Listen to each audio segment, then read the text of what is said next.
Le retour en présentiel, c'est dans une félicite. La vague télétravail, télévision semble passer. À titre de lancement, pour introduire mon exposé, je demandais à ce qu'on vous distribue un petit papier qui est Monsieur Asseyez-vous, merci. Déposez vos affaires, vous avez le temps pour votre manteau. Un petit extrait, Les Fleurs du Mal de Baudelaire. C'est exactement, en vérité, la validation par Baudelaire de la deuxième édition des Fleurs du Mal. Il y a eu quelqu'un qui arrive. Il y a eu une présentation à Alençon en 2007, à l'occasion du 150e anniversaire, et j'étais allé. Et c'est là qu'on nous a remis des petits extraits. Là. Donc ça, c'est le bon à tirer. Et il faut comprendre que c'est le bon à tirer de la deuxième version, de la deuxième édition. Tiens, bonjour Jacques, assieds-toi. Pose ton manteau.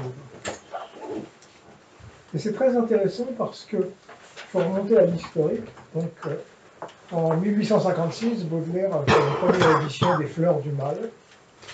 Et immédiatement, ça a été un déchaînement. Le Figaro l'a pris à partie dans un article resté célèbre d'un dénommé Gustave Bourdin qui a dit c'est un hôpital ouvert à toutes les démences de l'esprit, etc. Et Baudelaire a été condamné, ainsi que son éditeur, qui s'appelait Poulet-Malassis, a été condamné à une très forte amende qu'il ne pouvait pas payer. Alors il a fait appel auprès de l'impératrice. Il a eu une petite réduction de l'amende, il a fini par la payer.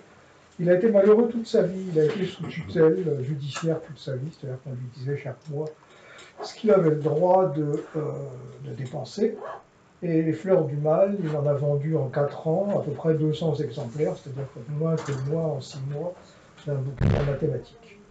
Néanmoins, et c'est ça qui sert d'introduction à mon exposé, 4 ans après, il a voulu faire une deuxième édition des Fleurs du Mal, et il s'est donné beaucoup de mal, beaucoup de détails, pour vérifier un certain nombre de tout petits points. Par exemple, est-ce qu'il faut une virgule là, au fond de nos cerveaux?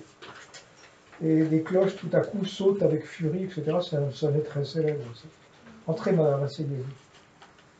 Spleen.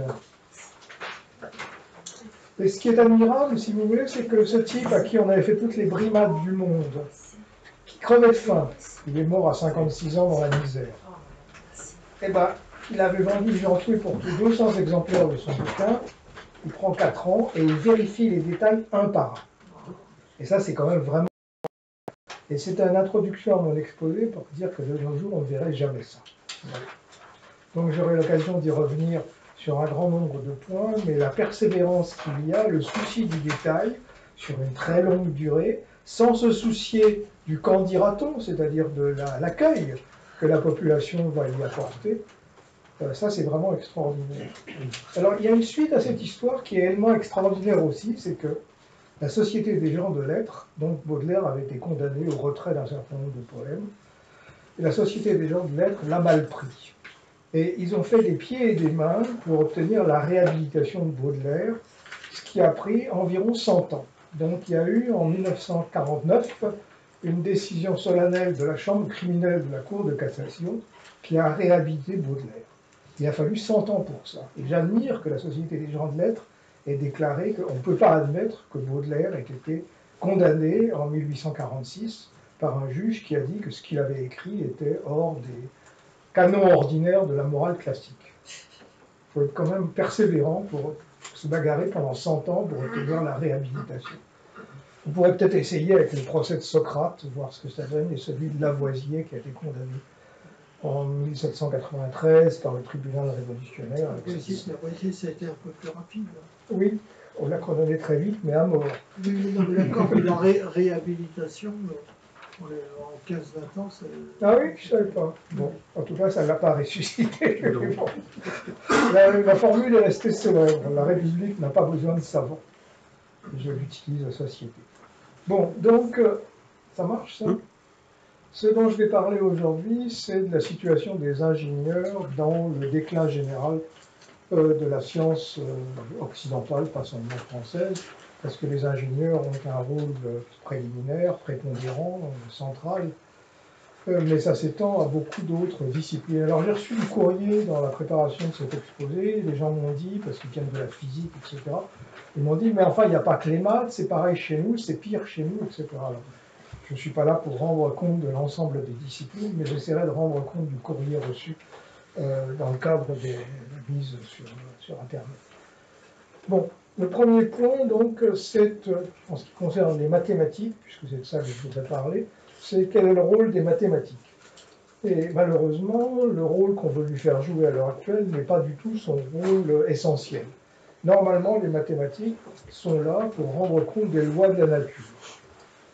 C'est-à-dire que ça a été créé environ il y a 6000 ans, selon le livre Les Somnambules d'Arthur Koestler, que vous pouvez regarder. Alors, en titre anglais, c'est The Sleepwalkers. En tout cas, il est traduit et il est en livre de poche, donc là encore, ça ne coûtera pas bien cher. Et ça retrace l'histoire de la pensée scientifique. Donc, selon Koestler, les mathématiques ont 6000 ans. Ça a été créé non pas par un berger qui voulait compter ses moutons, mais pour regarder les astres, ce qui paraît beaucoup plus légitime. Et dans ces conditions, le but essentiel de la discipline est de rendre compte des lois de nature qui paraît nécessaire, invariable et inamovible. Malheureusement, il se trouve que depuis un certain temps, en France d'abord, mais dans l'Europe en général, on en parlera tout à l'heure avec Igor Noskov, ce qui se passe en Russie et dans d'autres pays. En France, ça a digéré vers des... La digestion a été faite vers une discipline qui s'auto-entretient, qui s'alimente elle-même. Et je vais vous lire un extrait de ce qu'avait écrit von Neumann en 1947. Il était à l'époque à l'Institute for Advanced Study à Princeton. Et il a écrit un texte qui date de 1947, que m'a communiqué l'Université de Chicago. Et c'est prémonitoire, en 1947. Lorsqu'une discipline mathématique s'éloigne de ses sources empiriques, ou encore plus, si on en est à la seconde ou troisième génération, inspirée seulement de façon indirecte par les idées venant de la réalité, elle est menacée de dangers très graves. Elle devient de plus en plus de l'esthétisme pur, de plus en plus purement de l'art pour l'art. Ceci peut n'être pas mauvais si le sujet est entouré de sujets proches qui ont des connexions empiriques plus fortes, ou si la discipline est sous l'influence d'hommes dotés d'un goût exceptionnellement développé. Mais il y a un grave danger, que le sujet se développe le long de la ligne de moindre résistance, que le courant, si loin de sa source, ne se sépare en une multitude de branches insignifiantes et que la discipline devienne une masse désorganisée de détails et de complexité.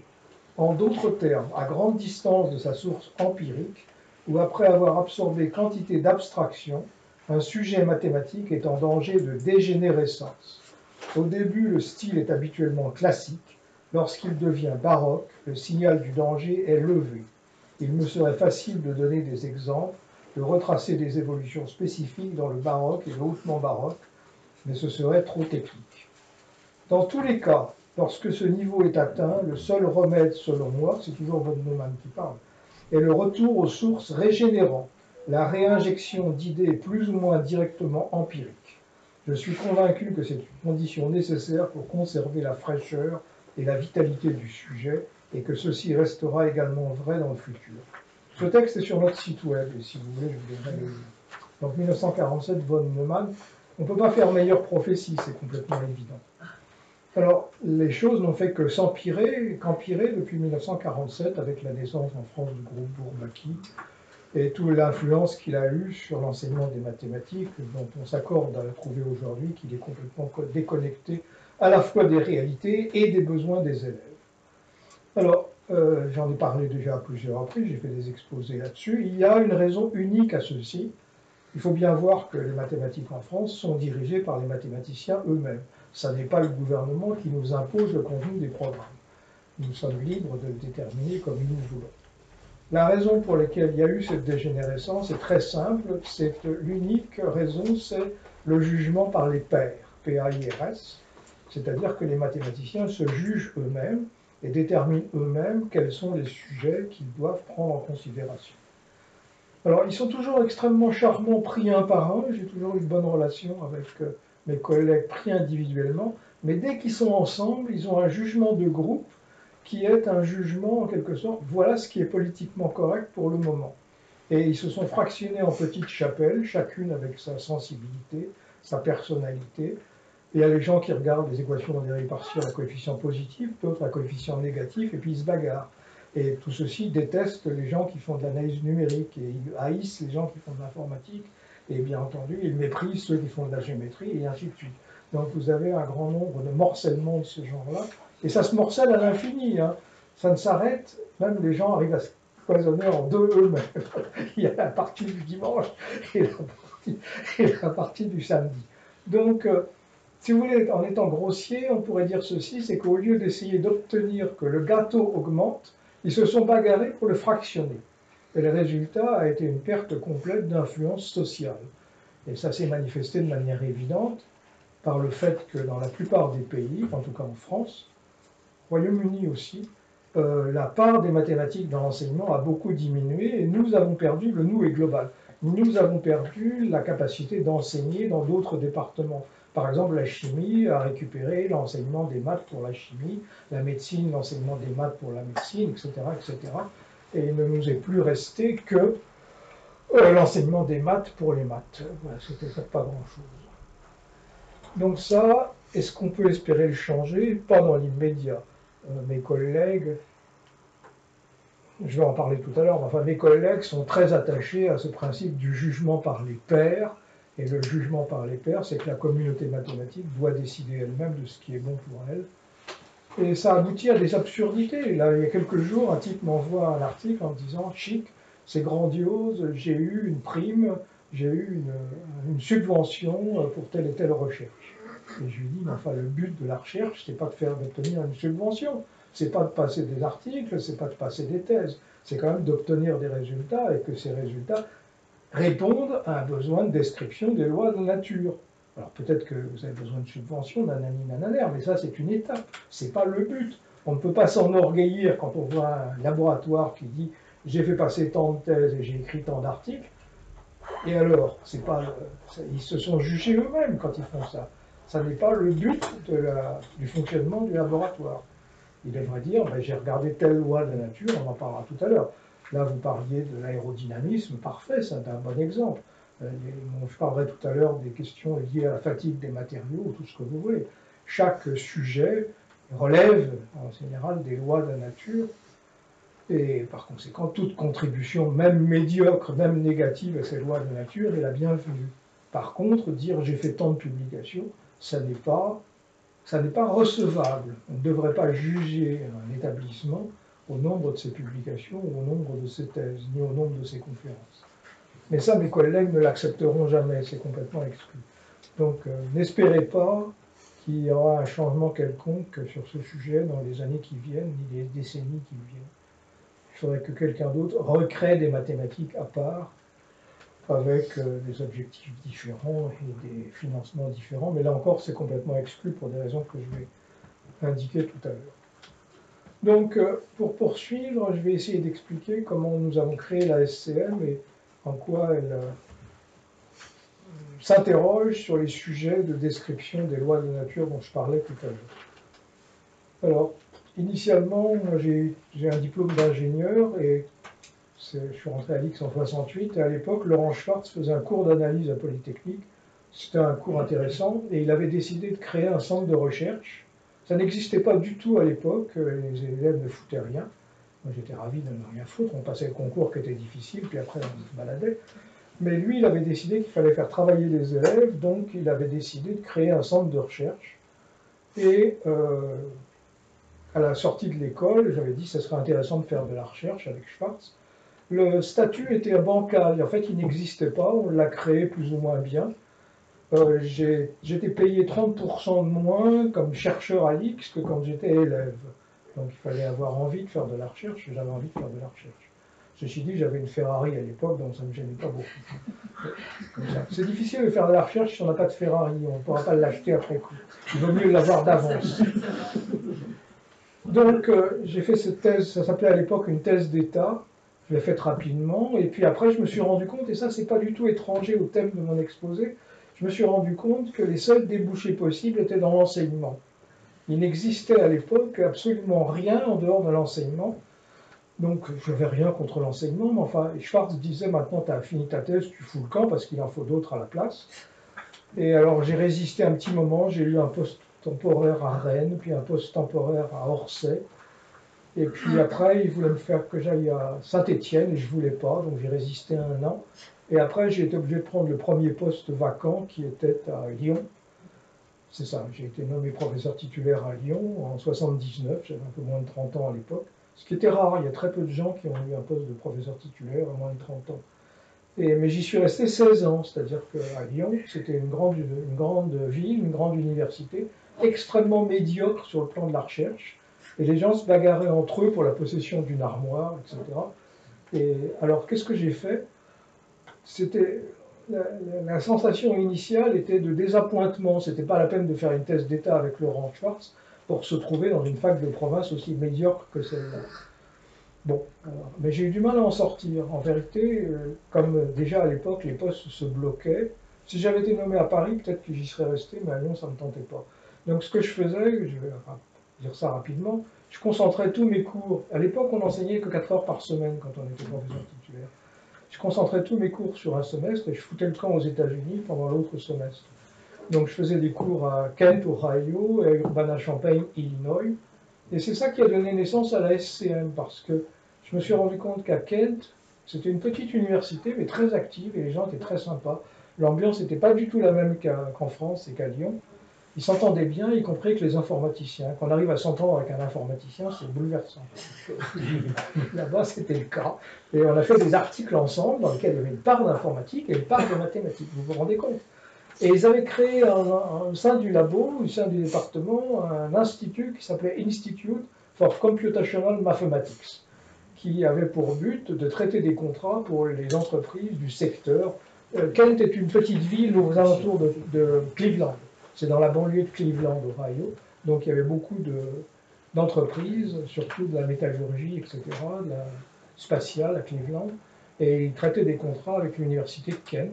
Et j'ai dit, mais c'est vraiment intéressant ça. Et donc quand je suis revenu en France, j'ai dit, on va créer un truc du même genre. Et on a créé une association de loi de 1901 qui s'appelait Institut de calcul mathématique. Donc voilà la brochure de l'époque. Et elle a existé pendant 8 ans. Et elle avait des correspondants, c'est moi qui étais le directeur, elle avait des correspondants à Clermont-Ferrand, Limoges, Lyon, Marseille, Toulouse. Et on était domicilié officiellement à l'université de Paris 7. Alors, ça a duré 8 ans, et les contrats qu'on avait à l'époque étaient extrêmement faciles. On travaillait beaucoup, on avait mis une petite annonce dans les journaux de Polytechnique, et les gens du ministère de la Défense étaient venus nous chercher en disant il faut que vous travailliez pour nous. Donc on a eu des contrats tout de suite. C'était des contrats de type suivi de sous-marins qui foutaient le camp, détermination de trajectoire optimale, etc. etc. C'était tout à fait passionnant. À l'époque, les gens du ministère de la Défense étaient de bonne qualité scientifique, ils avaient envie de travailler, ils étaient capables de spécifier correctement un projet et de le suivre avec nous. Alors, ce n'étaient pas des gros contrats, mais c'était des contrats qui s'étendaient sur une année dans lesquels il y avait vraiment de la recherche et sur lesquels on arrivait à faire des publications ensemble.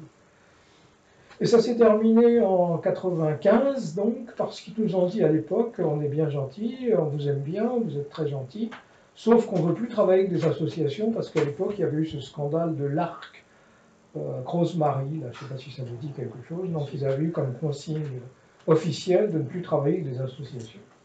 Alors comme j'en avais marre de l'université de Lyon en particulier et de l'université en général, on a décidé qu'on transformerait l'Institut de calcul mathématique en société anonyme, ce qui s'est fait en 95. Donc c'est né du fait que j'allais me balader aux États-Unis et qu'aux États-Unis, il y avait davantage de liens entre l'enseignement et la recherche. Donc en 95, alors on a arrêté l'ICM après. Ce qui est marrant d'ailleurs, c'est qu'aucun des collègues qui étaient représentants de l'ICM dans les facs de province n'a accepté de venir, si peu que ce soit, au sein de la Société de calcul mathématique. Je reste au sein de la alma mater, l'université. Mais on ne leur demandait pas de... Moi, j'ai quitté, j'ai pris ma retraite de manière anticipée, j'étais plus payé Ils n'étaient plus payés par l'éducation nationale. On ne leur demandait pas de faire ça, mais ils auraient pu travailler un peu, mais non. Ils s'accusaient de mettre leurs pas dans nos pas, comme disait Baudelaire. Donc ils avaient très peur de collaborer avec une société privée, parce qu'on est devenu une société anonyme. Donc ça, c'était exclu. Alors on a eu toutes sortes d'emmerdements dès le début, on était domicilié à l'université de Paris 7, et on avait une convention avec une grande firme d'ordinateurs qui s'appelait Digital Equipment, qui a disparu maintenant. Ils étaient très gentils, ils nous aimaient bien, et ils nous fournissaient d'énormes machines, en échange du fait qu'on essayait de programmer pour eux ce qu'on appelle maintenant le calcul formel, des algorithmes, par exemple de produits de polynômes, des choses de ce style, parce que leur idée en tant qu'informaticien, en tant que fabricant d'ordinateurs, c'était qu'ils avaient besoin d'avoir du software, et en particulier du software scientifique. Et ça leur manquait, donc on leur fournissait une partie de software scientifique, et en échange, ils nous offraient le hardware, les connexions, comment ça s'appelait à l'époque, stations de travail. Voilà. Donc on avait installé ça à Paris 7, mais Paris 7 était vigoureusement hostile, d'une part à l'industrie privée, et surtout quand elle venait des États-Unis, parce que Digital était américain. Donc ils nous ont prié assez impoliment de foutre le camp dès que possible. Et donc, comme je n'avais pas de raison d'être resté à Paris 7, on est parti un an quelque part, puis après très vite, Patricia a trouvé ses locaux, donc on est ici depuis quelque chose comme 28 ou 29 ans. Voilà l'histoire de la domiciliation. Bon, alors maintenant je vais expliquer en quoi l'évolution de la SCL est pertinente pour cette question qui agite aujourd'hui en ce qui concerne les ingénieurs. Donc, à partir de 1995 jusqu'à 2005, notre principal client a été le ministère de la Défense. Et ça continuait avec les contrats du type que j'ai dit tout à l'heure, poursuite de sous-marins, leurrage, détection de trajectoires hostiles, etc. Enfin, c'était de la trajectographie au sens large. Et la question qui les agitait le plus, c'était la prise en compte des incertitudes. Ça, c'est un point essentiel pour mon exposé. En ce qui concerne les mathématiques théoriques, si vous voulez, tout ce qui concerne les lois de la nature au sens simple a déjà été mis dans des logiciels. Si vous avez besoin de construire un pont, si vous avez besoin de construire une machine quelle qu'elle soit, il existe des logiciels pour ça, c'est les eurocodes en particulier, et ces eurocodes sont plutôt de bonne qualité. Donc vous n'avez plus besoin de mathématiques pour déterminer la trajectoire de ceci ou de cela, vous n'avez plus besoin de mathématiques pour concevoir une centrale nucléaire, tout ça existe déjà dans les livres, dans les codes de calcul. Sauf que la société civile, d'une part, et les autorités de sûreté, d'autre part, réclament de plus en plus la prise en compte des incertitudes. Et la société civile devient de plus en plus vigilante à cet égard. Et donc, nous, en tant que société anonyme, nous nous sommes réfugiés, par nécessité, ce n'était pas spécialement par nous, nous nous sommes réfugiés dans la prise en compte des incertitudes. C'est pourquoi nous sommes devenus essentiellement probabilistes. Et depuis, on l'est resté, et ça n'a fait que croître et embellir.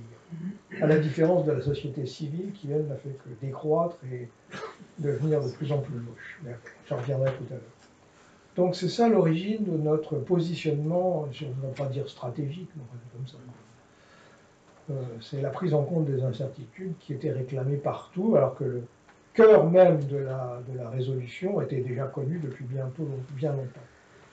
Et ça n'a fait qu'empirer, c'est-à-dire qu'à l'heure actuelle, moi j'en parlerai tout à l'heure de la situation présente. À l'heure actuelle, les gens se cramponnent derrière un code de calcul et une normalisation. Bon, comme vous voyez, il n'y a rien d'exceptionnel dans cet itinéraire. Je n'ai pas été pourchassé par le Figaro comme l'a été Baudelaire. Ce dont je peux me plaindre, c'est que depuis 13 ans, je suis blacklisté sur les réseaux de Polytechnique parce que j'ai osé leur faire connaître mes livres de probabilité et ça ne leur a pas plu. Donc si on m'écrit sur polytechnique.org, ça ne m'arrive pas. C'est pas bien grave et j'en meurs pas. Et je n'ai pas eu non plus d'ennui comme a eu Dostoïevski, qui a été condamné à mort à l'occasion du complot des décabristes en 1849. Et ça a été commué du jour au lendemain en bagne à perpétuité. Moi, il ne m'est rien arrivé de tel, je suis vraiment désolé. Le pire que j'ai eu, c'est j'ai croisé la maréchaussée. J'ai été arrêté par des gendarmes dans la forêt de Dreux à l'époque du Covid. Ils étaient en moto, moi aussi. Et ils m'ont demandé si j'avais mon certificat de balade. Évidemment, je l'avais, puisque je l'avais fait moi-même. Ils m'ont rigolé, ils m'ont dit c'est très beau et vous avez une très belle moto. Évidemment, c'était une Triomphe Bonneville T120. C'est là que s'arrêtent mes contacts avec la gendarmerie. Il n'y a pas de quoi remplir l'Iliade et l'Odyssée, comme vous voyez. Donc je n'ai absolument rien qui puisse justifier un parcours particulier. J'en suis vraiment désolé. Si on en revient à la SCM, après donc, cette époque faste qui s'est terminée en 2004-2005, les militaires nous ont dit « On vous aime bien, on a bien travaillé avec vous, on a fait plein d'articles, mais maintenant, vous nous emmerdez, vous êtes trop petits et on ne veut plus passer de petits contrats, on n'en a pas les moyens. Personne, il n'y a pas les acheteurs qu'il faut, ça nous emmerde. Donc, débrouillez-vous avec les grands industriels qui vous passeront des contrats, et nous, on passe des gros contrats aux grands industriels. » Donc ça a été, ils me l'ont dit avec beaucoup de gentillesse, et on est restés amis. Ils me l'ont dit avec à peu près 1 an, 2 ans d'avance. On n'aura plus la possibilité de vous passer des contrats, débrouillez-vous. Ça nous a rendu service, en un certain sens, parce que ça nous a obligés à voler de nos propres ailes, quoi. C'était une nécessité. Mais ça leur a beaucoup nui, parce qu'ils ont depuis perdu énormément de compétences. Et là, nous avons recommencé à travailler, ça s'appelle maintenant le ministère des Armées, et on s'est rendu compte de l'énorme perte de compétences qu'il y avait entre-temps. Donc on s'est rapproché à cette époque-là de la filière qui était la plus demandeur de démonstration de sûreté, c'était la filière nucléaire, et en particulier, on a eu des contrats entre l'an 2000 et l'an 2017 avec l'Institut de radioprotection et de sûreté nucléaire, Jacques Repussard étant directeur général, moins en partie à cette époque-là. Et Giovanni Bruna, avec qui je suis resté ami, était directeur scientifique.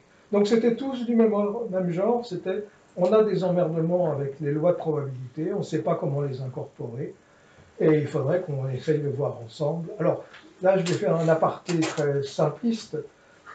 Dans la plupart des cas, la culture française, les gens ignorent tout des probabilités.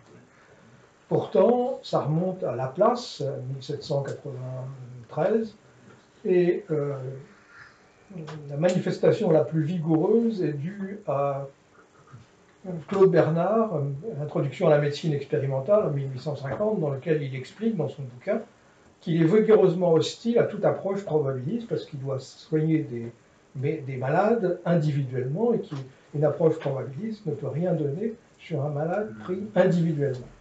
Mais Claude Bernard était un type intelligent et je suis sûr qu'on arrivera à le convaincre aujourd'hui du fait que de toute façon il a besoin de probabilité.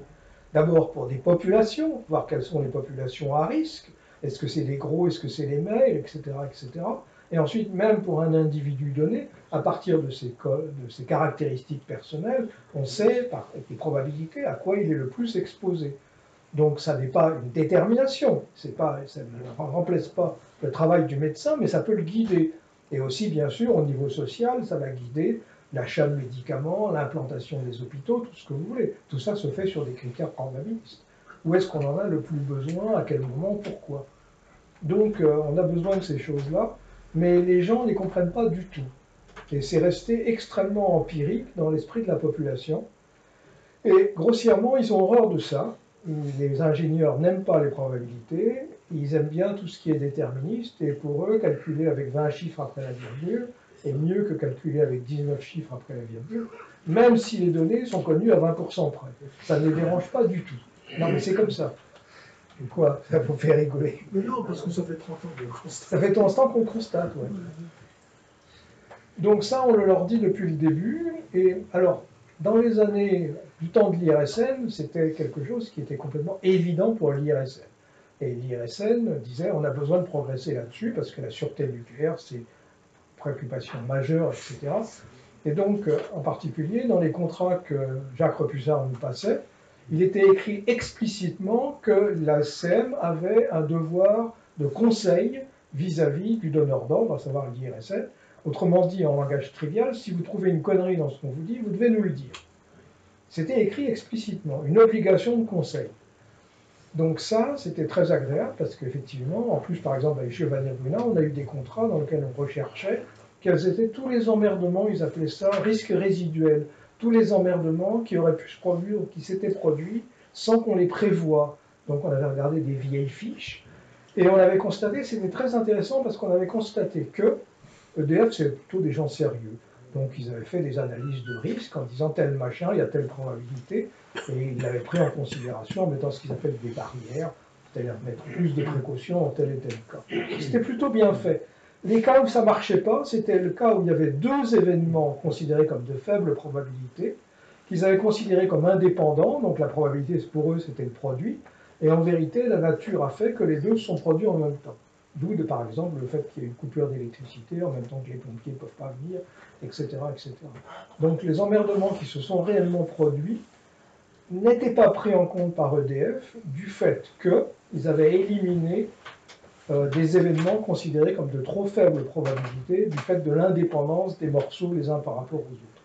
On a le même sujet en ce moment avec un contrat qu'on a avec la SNCF où ils considèrent que c'est pas du tout des démonstrations de sûreté, c'est des évaluations de coûts. Mais ils font des hypothèses d'indépendance qui ne sont pas justifiées. Donc ça, c'est quelque chose qui est très difficile à faire comprendre à la population, c'est la notion de dépendance. Et si je fais un aparté encore sur les probabilités, il y a un deuxième truc que les gens ne comprennent pas du tout. Si par exemple je joue à pile ou face avec toi, je te donne 1 euro si je perds et tu me donnes 1 euro si tu gagnes. Ou l'inverse. Quelle est la fortune de chaque joueur au bout de grand N parties? La plupart des gens vont dire la fortune de chaque joueur tend vers 0, c'est la loi des grands nombres. C'est faux. C'est la moyenne des gains qui tend vers 0. Mais la valeur algébrique de chaque gain, si je joue avec toi à ce jeu-là, il y aura un moment où je gagnerai 1 milliard d'euros, et un moment peut-être avant, peut-être après, où j'aurai perdu 1 milliard d'euros. Les lois de la nature veulent qu'il y ait des grandes oscillations. Et ça, les gens ne comprennent pas, et surtout pas les économistes. Les économistes réclament la recherche d'un équilibre dans les lois de nature, alors que les lois de nature conditionnent la naissance d'oscillations de plus en plus accentuées. C'est faux de croire, alors on le voit avec le climat, c'est faux de le croire que systématiquement la nature va tendre vers un équilibre.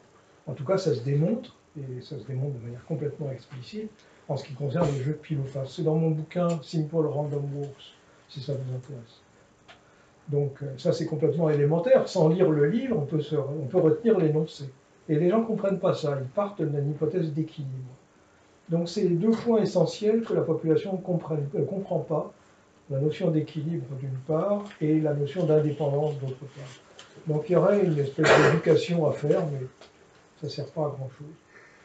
Alors, à l'heure actuelle, quelle est la situation et pourquoi est-ce que je dis dans l'introduction de l'exposé que c'est grandement dégradé en 20 ans, 40 ans, 60 ans, etc.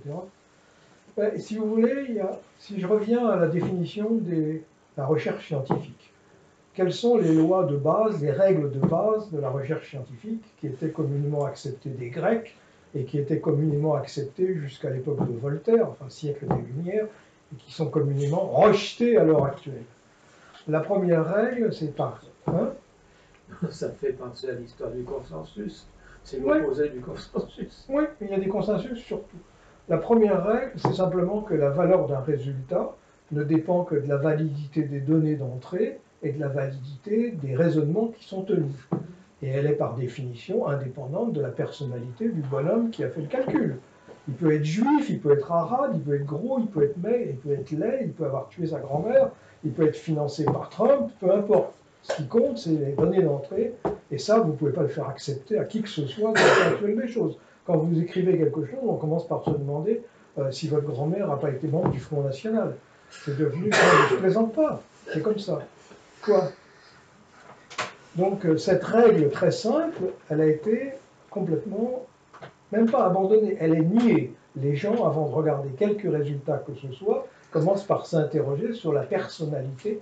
Alors on le voit pour le climat, quand De Vels fait un exposé, tout le monde se dit « Ah bah oui, mais il n'a pas fait de publication dans le domaine du climat ». Évidemment, il n'a pas fait de publication, et moi non plus, dans le domaine du climat, parce que c'est tout concentré entre les mains des gens qui font du climat, et qui ont fait leur propre publication et qui interdisent aux autres d'y participer. Donc il n'y a aucune chance que Guy Deleuze, d'ailleurs, il s'en fout, il n'a pas envie de faire de publication, il est statisticien. Bon, la deuxième règle, si vous voulez, c'est que aucun résultat n'a la moindre validité s'il n'a pas été critiqué par une communauté qui est distincte de celle qui l'a créé. Pas juste une autre personne, mais une autre communauté. Et si possible, plusieurs communautés, y compris à l'étranger. Donc un machin, vous dites, mes chercheurs ont trouvé ça, ben, très bien, la poubelle. Il n'y a pas de contre-exemple à ça. Tant que ça n'a pas été validé, eh ben, ça n'a aucune validité. Il faut que ça ait été... Alors en mathématiques, on avait l'habitude de dire que c'était une bonne tendance, un résultat mathématique n'était considéré que correct que lorsqu'il avait été vérifié par 7 méthodes différentes. Mais ça remonte à l'Antiquité. Archimède envoyait ses résultats à tous ses copains en leur demandant qu'est-ce que t'en penses. Et il recevait les commentaires, et il en tenait compte. Et ça encore, ça s'est perdu. Maintenant, vous avez la tendance de toutes les entreprises à se replier sur soi-même en disant, nous chercheurs, on fait ça. J'ai encore eu un mail de EDF ce matin en disant, non, non, on fait ça en interne. Faites ça en interne, ça n'a aucune valeur. Vous pouvez jouer avec tant que vous voulez. La troisième règle, c'est que en matière de science, la réputation est sans valeur. C'est-à-dire que vous ne pouvez pas utiliser un argument d'autorité. Ce n'est pas parce que le type qui a fait ça a eu le prix Nobel ou quoi que ce soit qu'il émane d'un tronc fort illustre, une branche pourrie, comme disait Boileau. C'est pas parce que ça émane un tronc fort illustre que ça a la moindre validité. Et la quatrième règle, qui va vous surprendre énormément, c'est la citation que l'on attribue à Rabelais, « Science sans conscience n'est que ruine de l'âme ». Et ça, c'est totalement absurde. Si vous voulez comprendre quelque chose aux lois de la nature, vous ne devez pas le faire avec un a priori selon lequel ce que vous avez trouvé est utile ou non à l'espèce humaine. Donc, vous devez approcher le problème avec un esprit neutre. Les lois, c'est ce que disait Voltaire. Quand sa hautesse, c'est dans Candide, quand sa hautesse envoie un vaisseau en Égypte, est-ce qu'elle se soucie si les souris qui sont dans la cave sont à leur aise ou non? Voilà, c'est ça. La nature, c'est le vaisseau que sa hautesse envoie en Égypte, et nous, nous sommes les souris dans la cave. Ben, la nature n'a pas à se soucier si les lois de la nature sont bonnes ou pas pour l'espèce humaine. Elles sont ce qu'elles sont, et il faut essayer de les trouver avec un esprit neutre. Donc vous voyez, vous avez 4 règles qui sont, depuis l'Antiquité, qui étaient acceptées jusqu'au siècle des Lumières, et qui sont vigoureusement combattues, ignorées et combattues à l'heure actuelle. C'est-à-dire que si vous réclamez de l'une quelconque d'entre elles, vous êtes sûr que votre projet passe à la trappe. C'est complètement évident. Si j'écris, là j'ai soumis un projet au CNES, ça fait 2 jours, sur des histoires de satellites, et si j'écris dans mon projet que je me fous du bien-être de l'espèce humaine, je suis que mon projet va aller à la poubelle. Je ne vais pas essayer. Je m'en fous à quoi pas possible. Enfin, vous voyez l'évolution des choses en quelque sorte. Donc, vous avez des lois simples que les gens ont décidé de ne plus accepter. Et ça conditionne l'ensemble de l'évolution de la structure sociale. Donc, qu'est-ce qui s'est passé au moins sur les 20 ou 30 dernières années où nous avons été présents? Comme je disais, dans les années 2005, quand on a fini avec les militaires et commencé avec la filière nucléaire, il y avait des gens de bonne qualité qui s'interrogeaient sur les phénomènes, et ils étaient obligés. Ils étaient obligés parce qu'on ne transige pas avec la sûreté nucléaire. Il existe encore des gens qui ne transigent pas, c'est par exemple la SNCF et la RATP, parce qu'ils ont des voyageurs à transporter.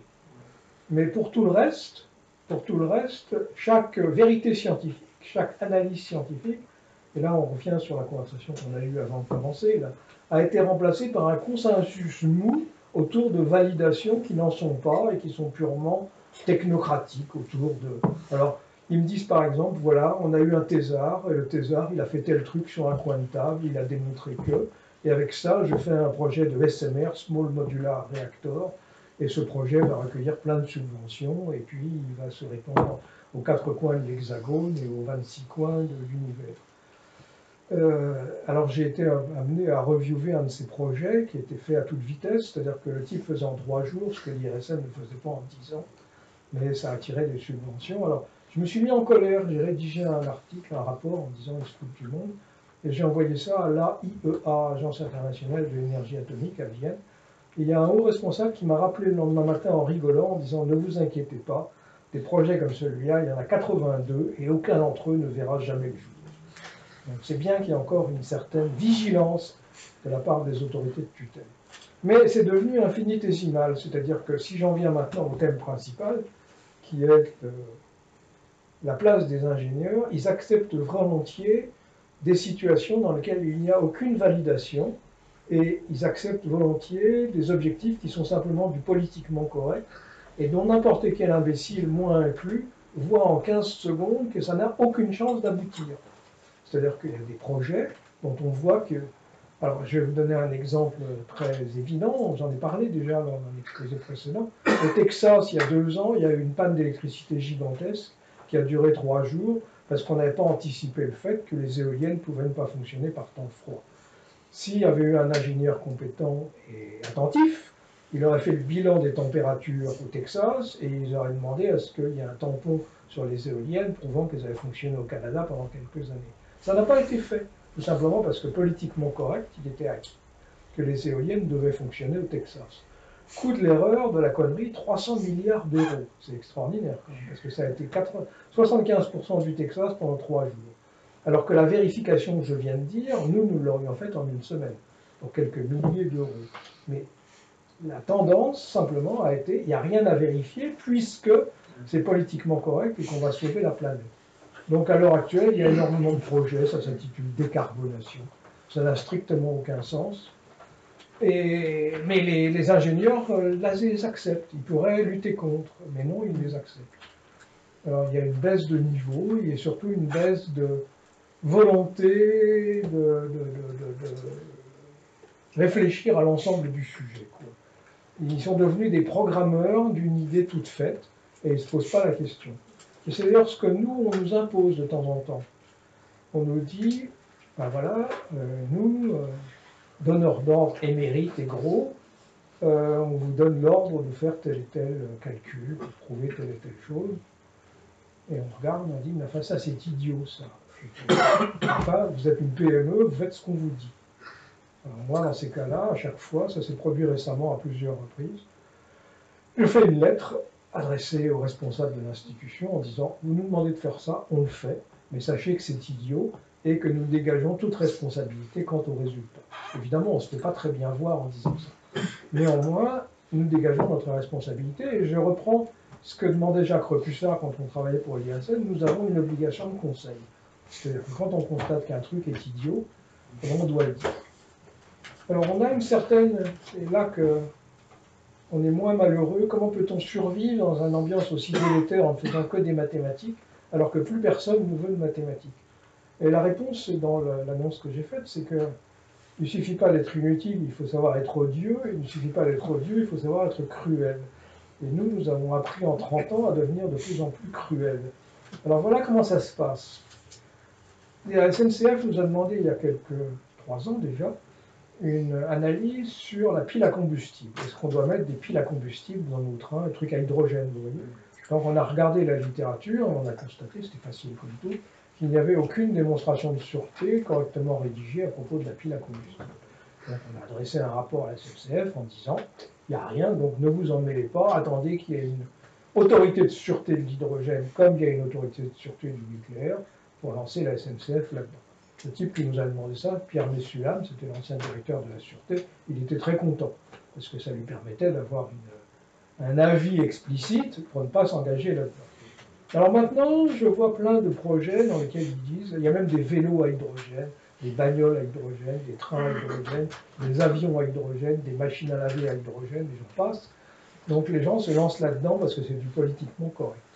Alors moi, j'ai envoyé le rapport qu'on a fait pour la SNCF, qui est un document public, vous le trouvez sur notre site web, je l'ai envoyé à tout un tas de gens. Alors on peut s'imaginer que, par exemple, dans la ville de Limoges, ils vont avoir envie de mettre en place des taxis à hydrogène. Très bien, ils auront reçu notre avis sur l'absence de démonstration de sûreté. Ils vont mettre en place un système de taxi à hydrogène. Puis il va y avoir un accident. Alors qu'est-ce qui va se passer? Le type qui est responsable de ça, il va dire, oh là là, moi j'en savais rien, etc. On va dire, ah mais non, on vous a envoyé tel jour, à telle heure, ce rapport qui explique qu'il y a des dangers avec l'hydrogène et que les démonstrations de sûreté n'ont pas été faites. Donc vous le saviez, et vous avez continué à faire ça. Et si c'est le préfet, vous avez appuyé ce truc-là. Tout ça dans un but commercial, parce que ça vous rapporte de l'argent. Donc, ça s'appelle de la prévarication, ça s'appelle de la concussion, et ça représente 5 ans de prison et 500 000 € d'amende. On prévient le procureur de la République.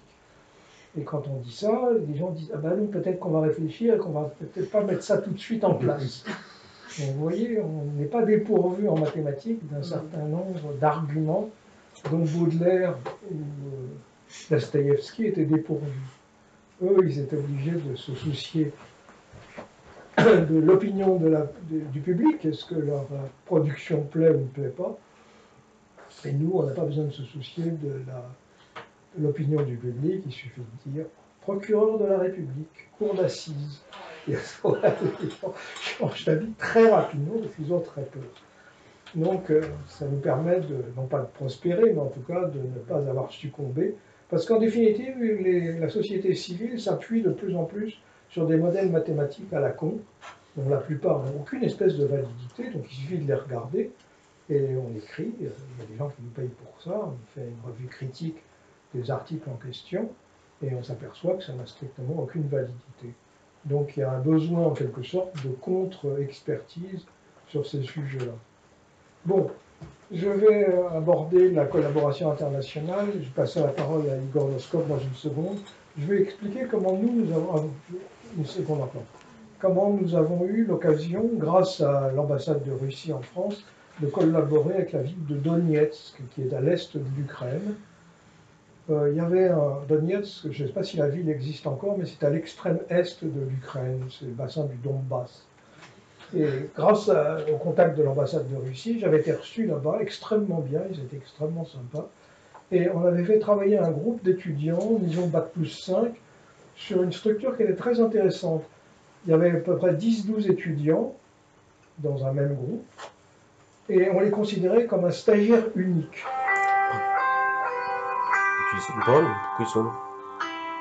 Arrête ça.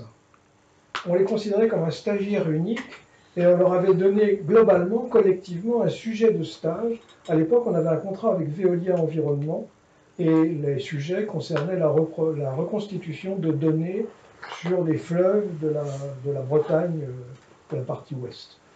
Il y avait des données manquantes, des données à vérifier, etc. Et on faisait le travail, on l'envoyait à ces stagiaires, enfin à ce groupe, et puis ils vérifiaient des tas de trucs. Et ils étaient très contents, et nous, on leur donnait chaque mois l'équivalent d'un stage, enfin d'une indemnité de stage, de l'ordre de 500 €, c'était comme ça. Il s'intitulait Donetsk Probability Group, et ils travaillaient là-dessus. Et ça s'était extrêmement bien passé, j'y suis allé plusieurs fois, les gens étaient extrêmement sympas. Soit dit par parenthèse, ils étaient très russophiles, ils se plaignaient qu'on ne les laissait pas parler russe, alors que le russe était leur langage d'origine. Donc ils étaient très partisans d'un rattachement à la Russie. Je ne prends pas parti sur quoi que ce soit, simplement j'y suis allé de nombreuses fois. Et il semble que dans les querelles entre pays, la notion de langue joue un grand rôle. Nous-mêmes en France, on s'est bagarré avec les Corses, avec les Bretons, avec je ne sais plus qui encore. Ça semble s'être tassé, mais il est préférable de laisser les gens avec leur langue, ils aiment ça. En mathématiques, on s'en fout parce que tout le monde a appris l'anglais. Et tout le monde n'a pas cette sagesse.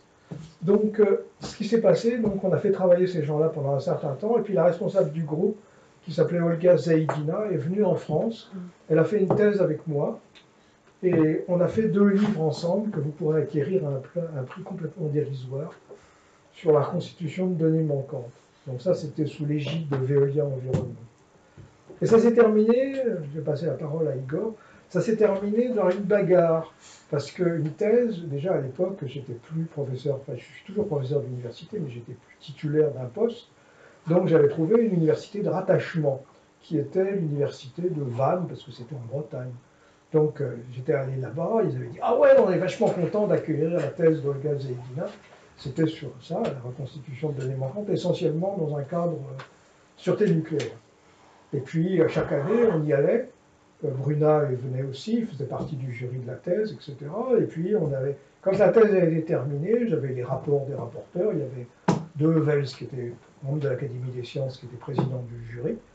Et il a fait un rapport en disant c'est excellent. 2 profs de fac qui avaient fait un rapport en disant c'est excellent. Et donc, on a dit on veut soutenir la thèse. Et ils ont réuni, ce qu'on fait d'habitude dans le milieu académique, une commission des thèses qui a dit non, on ne veut pas de cette thèse-là. Parce que c'est de la sûreté nucléaire et on ne veut pas d'une thèse en sûreté nucléaire. Alors, oui, mais c'était comme ça. Alors, moi, j'ai eu la réaction qu'il fallait dans ces cas-là. J'ai dit, très bien, vous ne voulez pas d'une thèse en sûreté nucléaire. Sauf que, premièrement, c'est la 3e année et qu'on vient chaque année vous voir et que vous n'avez jamais dit que vous étiez quelque chose contre cette thèse. Donc, ce que j'ai fait, c'est que j'ai publié les rapports, les travaux du président de la commission des thèses et j'ai montré qu'ils étaient infinitésimaux et qu'il n'y avait rien de commun avec la sûreté nucléaire, donc il n'était pas du tout compétent. Ensuite, j'ai écrit au président de l'université en disant faites gaffe, parce que c'est très joli, mais vos collègues, ils ont accepté la thèse, ils ont accepté qu'on leur verse notre texte d'apprentissage, ils ont accepté qu'on les invite à bouffer chaque année quand on y allait. J'ai gardé trace de tout ça. Et donc, en tant que fonctionnaire public, ils n'ont pas fait leur boulot. Au contraire. Donc c'est de la concussion, ça. Alors je préviens le procureur de la République. Ben, le lendemain, le président de l'université a décidé cette thèse va être passée tout de suite. Mais si j'étais resté au sein de la communauté mathématique, j'y serais jamais arrivé, parce que la communauté mathématique avait décidé nous sommes indépendants et nous avons le droit d'accepter ou de refuser quelque thèse que ce soit. Et la morale de l'histoire, c'est que le type en question il a pris sa retraite instantanément après. Donc il faut toujours monter de plusieurs crans comme ces cas-là. Donc c'est la dernière thèse que j'ai dirigée, j'en ai dirigé 25, et la dernière m'a montré que ce n'était pas la peine de continuer, quoi. Elle était excellente celle-là. Alors heureusement la fille n'a pas eu beaucoup de mal à trouver du travail sur un sujet comme la sûreté nucléaire, méthode probabiliste pour la sûreté nucléaire. Je lui ai dit si tu fais une thèse là-dessus, tu trouveras une thèse dans n'importe quelle institution, que ce soit à Ouagadougou ou au Kamchatka. Et ça s'est produit effectivement, comme je le disais. Elle est restée 8 ans avec nous, puis après elle est partie dans une autre boîte. Donc ensuite, grâce à l'ambassade de Russie, j'ai eu un contact avec l'université de... Comment ça s'appelle ? Simferopol, dans Crimée. Et là, ça s'est moins bien passé parce que les étudiants n'ont pas vraiment fait le boulot. Donc on est à la recherche d'autres modalités de collaboration. Alors très récemment, avec mon assistante Alina, nous avons été reçus par l'ambassadeur de Russie en France dans sa résidence privée, la rue de Grenelle. Donc c'est un très grand honneur pour nous. Il a été extrêmement poli, ce qui est rare, ça m'a changé des universitaires. Et il avait lu le projet qu'on avait rédigé, là encore ça m'a changé des universitaires. Il ne passait pas son temps à regarder sa montre, ça m'a changé des universitaires. Et il nous avait servi un truc qui était somptueux. Et on a parlé de collaboration, donc je vais laisser Igor. Donc Igor est conseiller scientifique de son Excellence Alexei Lieshkov, ambassadeur plénipotentiaire de Russie en France. Igor, c'est à vous. Ah oui, merci. Attendez. Mettez-vous plutôt là. Tu tournes le... Attendez, je vais le mettre. Voilà. Non, j'arrive pas. Je ne comprends pas bien. Quelle est la partie mobile? C'est ça. Non, mais c'est pas dans le bon sens.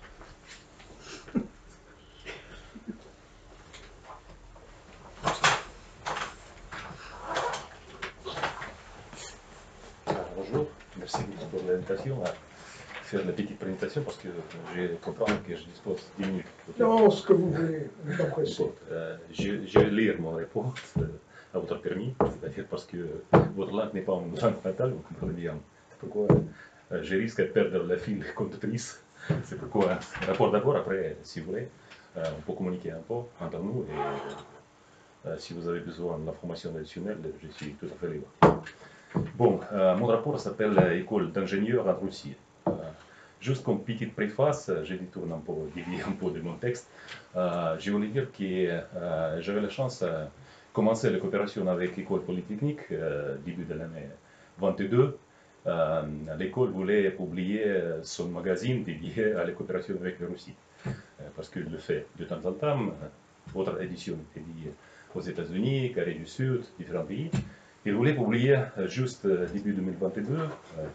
Il ne sait pas ce qui va passer après. Et nous avons commencé le projet. Et j'avais la chance, parce que je participais au projet, j'avais la chance à fondre un peu à les archives, regarder c'est quoi les coopérations dans le domaine d'ingénierie, mathématiques, les autres sciences de nature entre notre pays. Et l'histoire est très séculaire, qui compte beaucoup de siècles.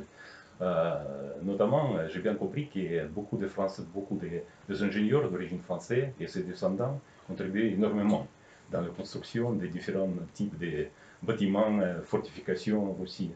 Au premier lieu, le sud des pays, la région de Krasnodar, les territoires de l'Ukraine actuelle. Beaucoup de villes étaient construites avec, comment dire, suivi les plans des architectes et ingénieurs français, les canaux. Différentes choses étaient faites et ce qui est beaucoup apprécié et n'est pas oublié dans notre histoire. Et nous espérons bien que quand les choses vont se calmer, nous comptons que les Français vont faire le retour en masse chez nous et nous allons continuer à coopérer. J'espère bien, malgré tous les contextes politiques actuels. Bon, j'ai le tour à mon rapport. Vous devez savoir que le terme qui est utilisé en Russie, le terme ingénierie, était implanté à la France. C'est ingénierie, c'est le mot français qui était pris par vous des langues latines, évidemment, c'est clair, mais chez nous, ça arrivait de votre langue. Concernant l'histoire d'ingénierie, en Russie, on a trois périodes de Russie impériale. Quand tout a commencé, bien sûr, l'ingénierie n'est pas commencée avec Pierre le Grand, ça a commencé bien avant, mais nous avons la période sombre de l'invasion des Mongols, c'était presque 400 années, tout était perdu, toutes les arts, sciences et les autres choses. Et c'est grâce à Pierre le Grand, qui régnait en 1682-1725, qui a visité l'Europe, a appris beaucoup de choses, même les spécialistes, les ingénieurs, scientifiques, tout ça. Nous avons la renaissance des sciences et de l'ingénierie. À son période, le corps d'ingénieur professionnel était créé tant que type spécial des troupes d'ingénierie. Tout a commencé comme l'art plutôt militaire. Après, bien sûr, tout est passé dans les autres secteurs d'activité.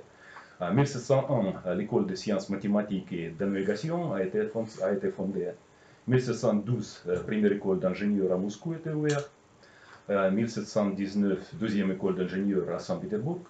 En 1773, l'Institut minier était organisé à Saint-Pétersbourg, produisant des ingénieurs miniers et des géologues.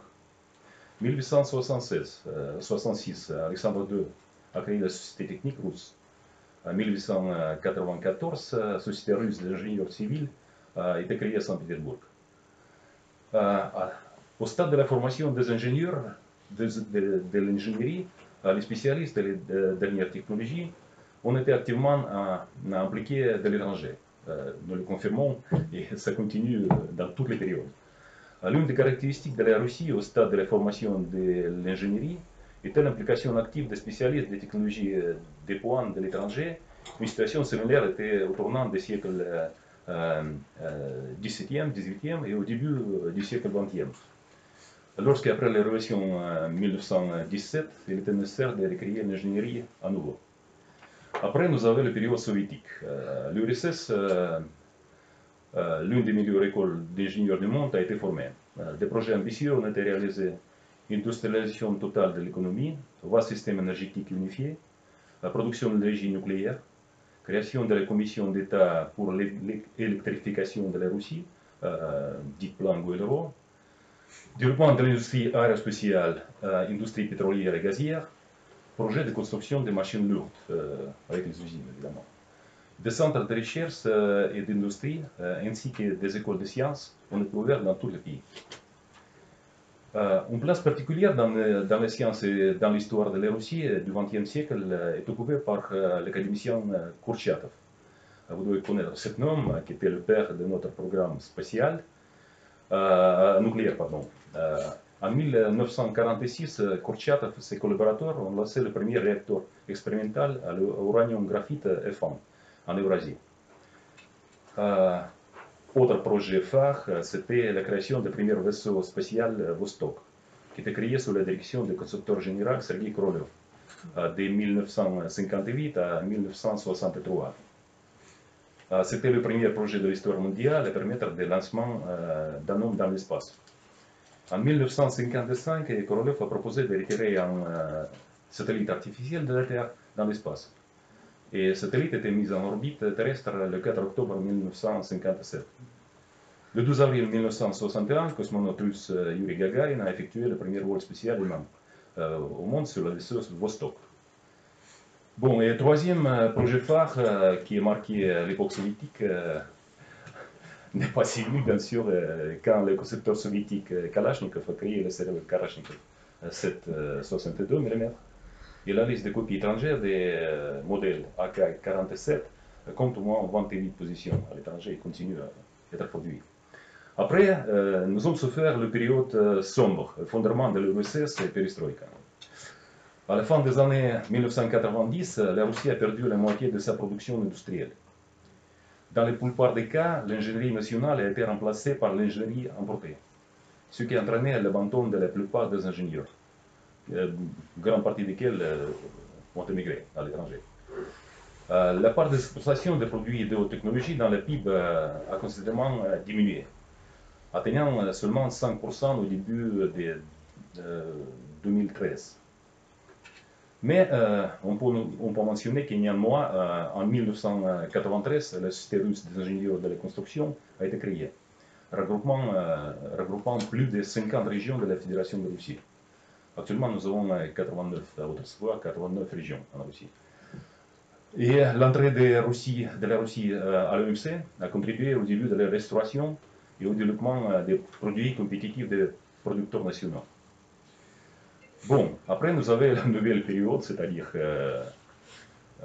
après Yeltsin, avec l'arrivée de Poutine, qui a commencé la consolidation des pays, comment dire, restauration de tout. À l'heure actuelle, l'ingénierie en Russie est un stade de soutien de l'innovation russe, de la consolidation de l'effort pour développer de nouvelles technologies industrielles, de la réalisation des travaux de recherche, introduction des résultats de la recherche scientifique et de la participation au développement des programmes éducatifs professionnels appropriés. Ainsi, en 2010, l'idée d'un projet visant à créer un complexe d'innovation scientifique et technologique moderne pour le développement et la commercialisation de nouvelles technologies, Skolkovo, a été proposé en Russie. Actuellement, le complexe offre des conditions économiques spéciales pour les entreprises travaillant sur le territoire de la Russie et engagées dans des activités de recherche. La fondation qui a été créée à cette technoparc Skolkovo comprend 4 groupes. Technologie biomédicale, technologie économe en énergie, technologie de l'information et de l'informatique, technologie nucléaire et spatiale et les télécommunications. Autre initiative qui était réalisée sous l'impulsion du président Poutine, c'était la création du centre éducatif Sirius, qui était créé à la ville de Sochi. C'était la ville des Jeux olympiques d'hiver, si vous vous souvenez. L'objectif du projet était l'identification précoce, développement et le soutien professionnel continu des enfants surdoués, qui ont fait preuve de capacités exceptionnelles dans le domaine des arts, du sport, disciplines scientifiques naturelles, et qui ont réussi dans la créativité technique. Cette complexe école, Sirius, est beaucoup utilisé. On a beaucoup de conférences, beaucoup d'études, de formation, d'autres choses, beaucoup de programmes. C'est très prometteur, on peut dire.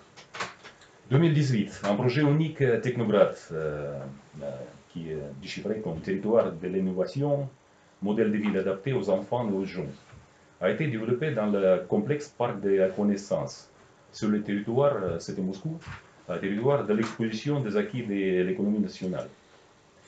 Les objectifs du projet comprenant augmenter le prestige de la formation en ingénierie, construire un système de recherche et de promotion des jeunes talentueux dans le domaine technique, démontrer les capacités d'ingénierie innovante, de développement moderne dans le complexe militaire industriel, la médecine, industrie spatiale, robotique, énergie nucléaire, économie de l'énergie, sécurité industrielle, agriculture, développement de la créativité technique, en résolvant des problèmes inventifs et rationalistes, et les autres domaines quand même. Un des derniers projets réalisés dans cette direction, c'est la création à l'Université de Moscou, Lomonosov, une vallée scientifique et technologique, où il est prévu de placer un cluster biomédical avec vivarium certifié, laboratoire des prototypes et des tests pour les médecines et les produits pharmaceutiques, un cluster de nanotechnologie et de nouveaux matériaux, avec une unité séparée des salles blanches, laboratoire pour la création des nanomachines, un cluster de technologie de l'information, surveillance des dangers des astéroïdes, cluster de sciences de la Terre, étude de l'utilisation des terres et des projets environnementaux. La particularité de cette vallée sera que les scientifiques, les ingénieurs et les hommes d'affaires se rencontrent sur son territoire, ce qui devrait contribuer à un travail productif et à l'introduction rapide des développements scientifiques et techniques dans leur production. Juste pour mentionner les plus grands projets d'ingénierie en Russie récents. On a trois projets phares. C'est la construction du pont de Crimée. Le pont de Crimée est le plus long jamais construit en Russie. L'ouverture du pont routier a eu lieu en 2018 et le pont des chemins de fer 2019-2020. Ce pont relie les territoires de la région de Krasnodar et la Crimée est le plus grand projet d'infrastructure de Russie moderne. La traversée des détroits de Kerch, qui reliait des péninsules de Kerch et Taman, c'est côté Crimée, passant par l'île Tuzla, se compose de deux ponts parallèles. Et la longueur totale est 19 km.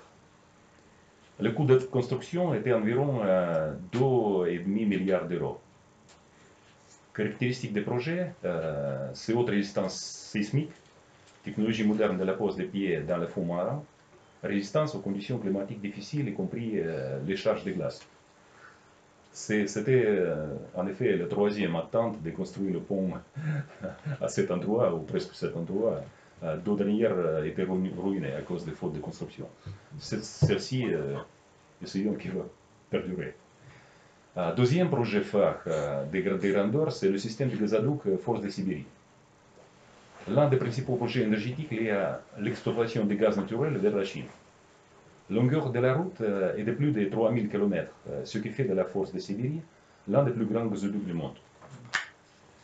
Les données clés en lien avec ces projets, c'est capacité 38 milliards de mètres cubes de gaz par an, coût de départ environ 12,1 milliards d'euros. Le projet a permis de créer des milliers d'emplois et d'investir dans les régions, parce qu'il y en a plusieurs projets autour. Troisième projet phare, assez récemment fini par la construction, ou reconstruction si vous voulez, parce que la base était déjà existait autour de Moscou, c'est le diamètre central ferroviaire de Moscou. C'est l'initiative du transport unique visant à décharger la capitale et à améliorer la circulation dans la métropole. Le système de diamètre est devenu une alternative pour les passagers qui utilisent auparavant le métro ou les véhicules. Le coût de sa construction est 2,6 milliards d'euros. Les avantages, intégration rapide dans le système de transport urbain, nouvelles stations avec un design et des équipements modernes, réduction des temps de trajet entre les parties centrales de Moscou et les régions éloignées. À part de ça, on peut bien mentionner la construction du cosmodrome Vostochny, cosmodrome de l'Ouest. C'est vraiment le premier cosmodrome, comme on dit, civil, fait en Russie, parce que le deuxième cosmodrome est situé à Baïkonour, actuel, c'est le territoire de Kazakhstan, qui est utilisé sous la concession de quelque manière, et nous devons payer pour ça. Plusieurs stations nucléaires, beaucoup de ports maritimes, notamment la partie nord. Magistral ferroviaire, c'est le doubleur des lignes ferroviaires jusqu'à Est-Orient, le BAM, ça s'appelle le BAM, c'est le doubleur, pour faire la connexion avec beaucoup de gisements du nord du pays qui n'étaient pas connectés avant.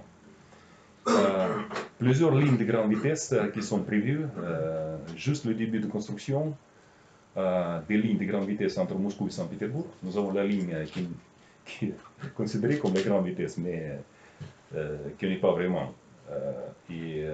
C'est déjà le début de construction entre Moscou et Saint-Pétersbourg qui doit réduire par deux le temps de parcours. Maintenant, c'est 4 heures plus, ça doit être 2 heures seulement. Plus de 700 km entre les deux lignes. Deuxième ligne doit être Moscou-Kazagne et Ekaterinbourg jusqu'à Ural, c'est-à-dire première tranche c'est Moscou-Kazagne, deuxième après ce sera prolongé jusqu'à Ekaterinbourg. C'est autour de 800 000 km. Et beaucoup de grandes usines industrielles qui sont construites, beaucoup de ponts aussi maintenant, qui sont en construction et qui sont déjà terminés par construction. Quels sont les projets d'ingénierie à l'avenir? Il faut bien comprendre que la particularité de la Russie, on a trois particularités. Première, spécificité territoriale. La Russie est le plus grand pays du monde en termes de superficie. De sorte que le transport, la logistique et l'accès de la région éloignée nécessitent des solutions grandioses. Deuxième chose, l'abondance des ressources naturelles. Les vastes réserves de pétrole, de gaz, de charbon, autres minéraux nécessitent une infrastructure appropriée pour extraction, transformation et exploitation. Le troisième, c'est le facteur des besoins de développement socio-économique. Les projets d'ingénierie contribuent à la création d'emplois, à l'amélioration de qualité de vie et de la croissance économique. L'avenir de la Russie en ingénierie est lié à l'introduction d'innovations, ce qui est bien compris par notre gouvernement. Quelques perspectives intéressantes sont au premier lieu la construction des réseaux d'hyperloop et les autoroutes de grande vitesse, qui permettent de grande vitesse en quelque manière. Construction de la ligne hyperloop, transport de passagers dans les capsules spéciales en vitesse supérieure à 1000 km/h. C'est la perspective peut-être éloignée, mais en tout cas, nous réfléchissons. C'est ça parce que la longueur de notre pays demande les solutions vraiment innovantes et, comme on dit, disruptives en quelque manière. Deuxième chose, c'est la digitalisation des infrastructures, les routes intelligentes, l'utilisation de la technologie haute, Internet des objets, pour gérer les réseaux d'ingénierie, développement de l'intelligence artificielle dans la construction et la conception sont des étapes vers une meilleure gestion des ressources. C'est déjà commencé, c'est les lignes optiques à côté des grandes routes qui est en cours de construction déjà.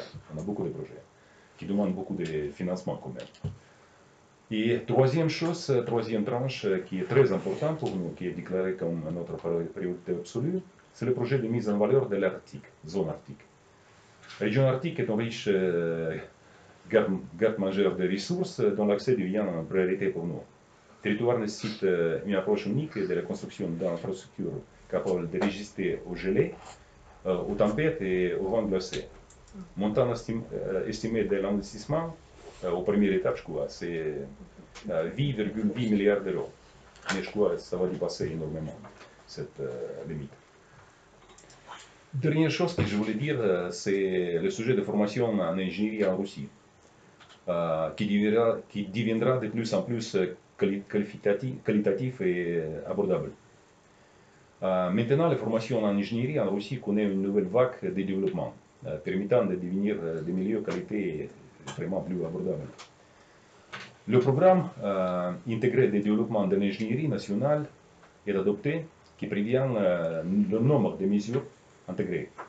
L'initiative pour la création d'un réseau de lycées d'ingénierie dans les universités, développement de systèmes de formation continue du personnel technique d'ingénierie, des entreprises industrielles et des organisations d'ingénierie, y compris par le biais de la plateforme numérique de formation professionnelle supplémentaire en ingénierie.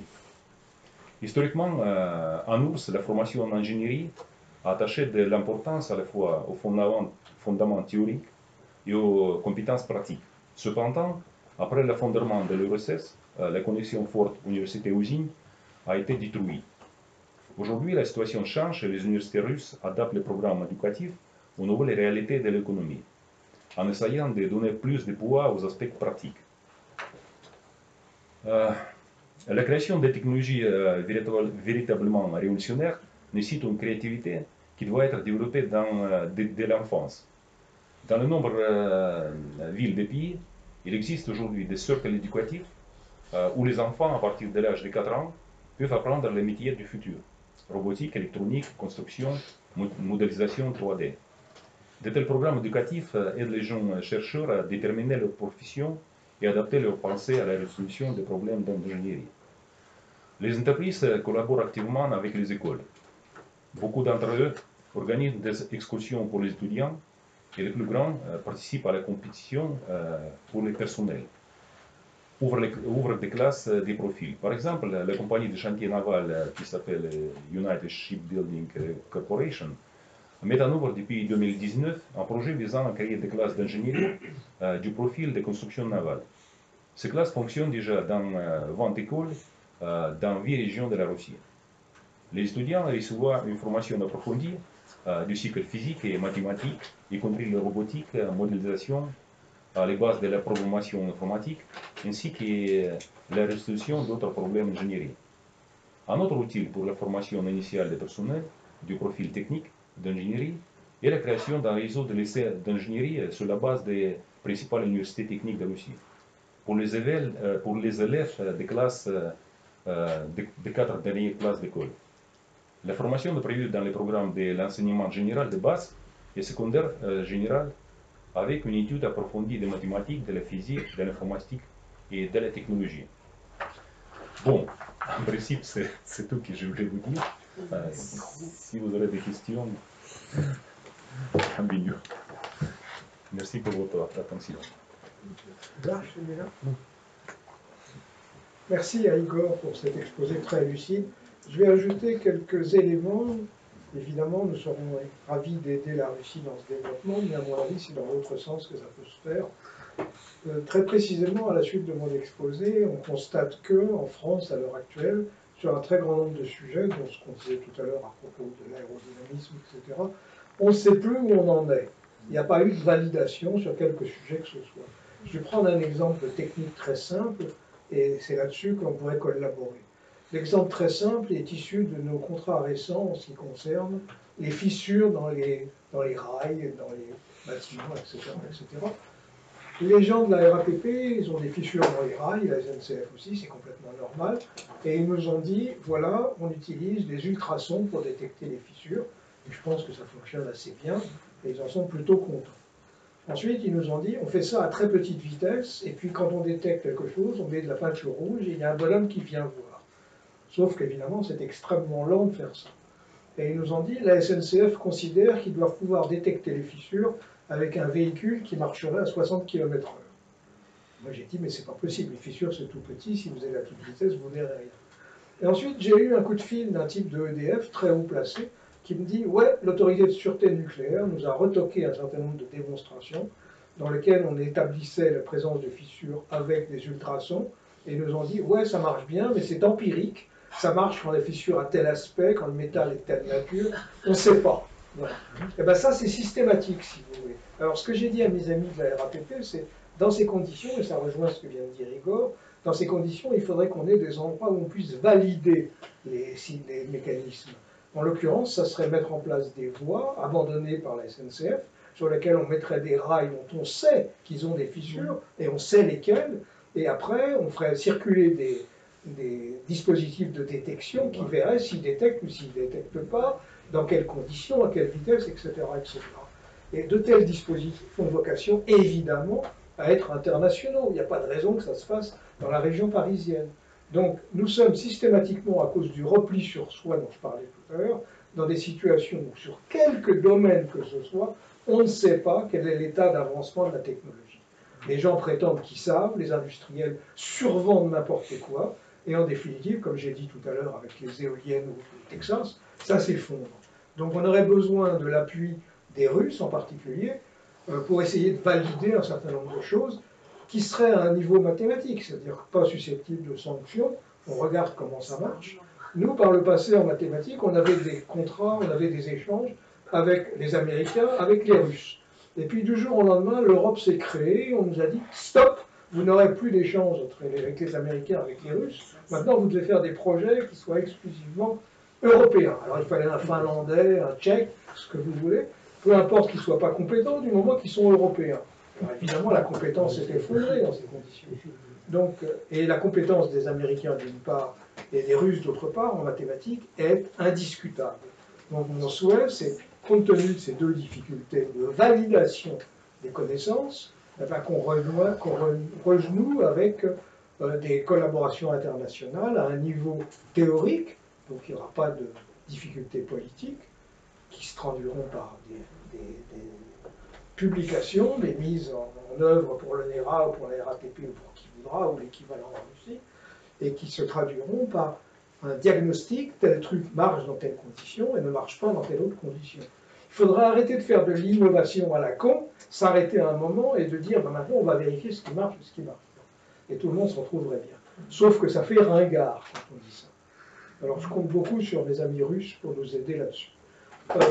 L'ambassadeur Meshkov nous a dit l'autre jour, le président Poutine estime que les sanctions ont permis à la science russe de se rapprocher de la population.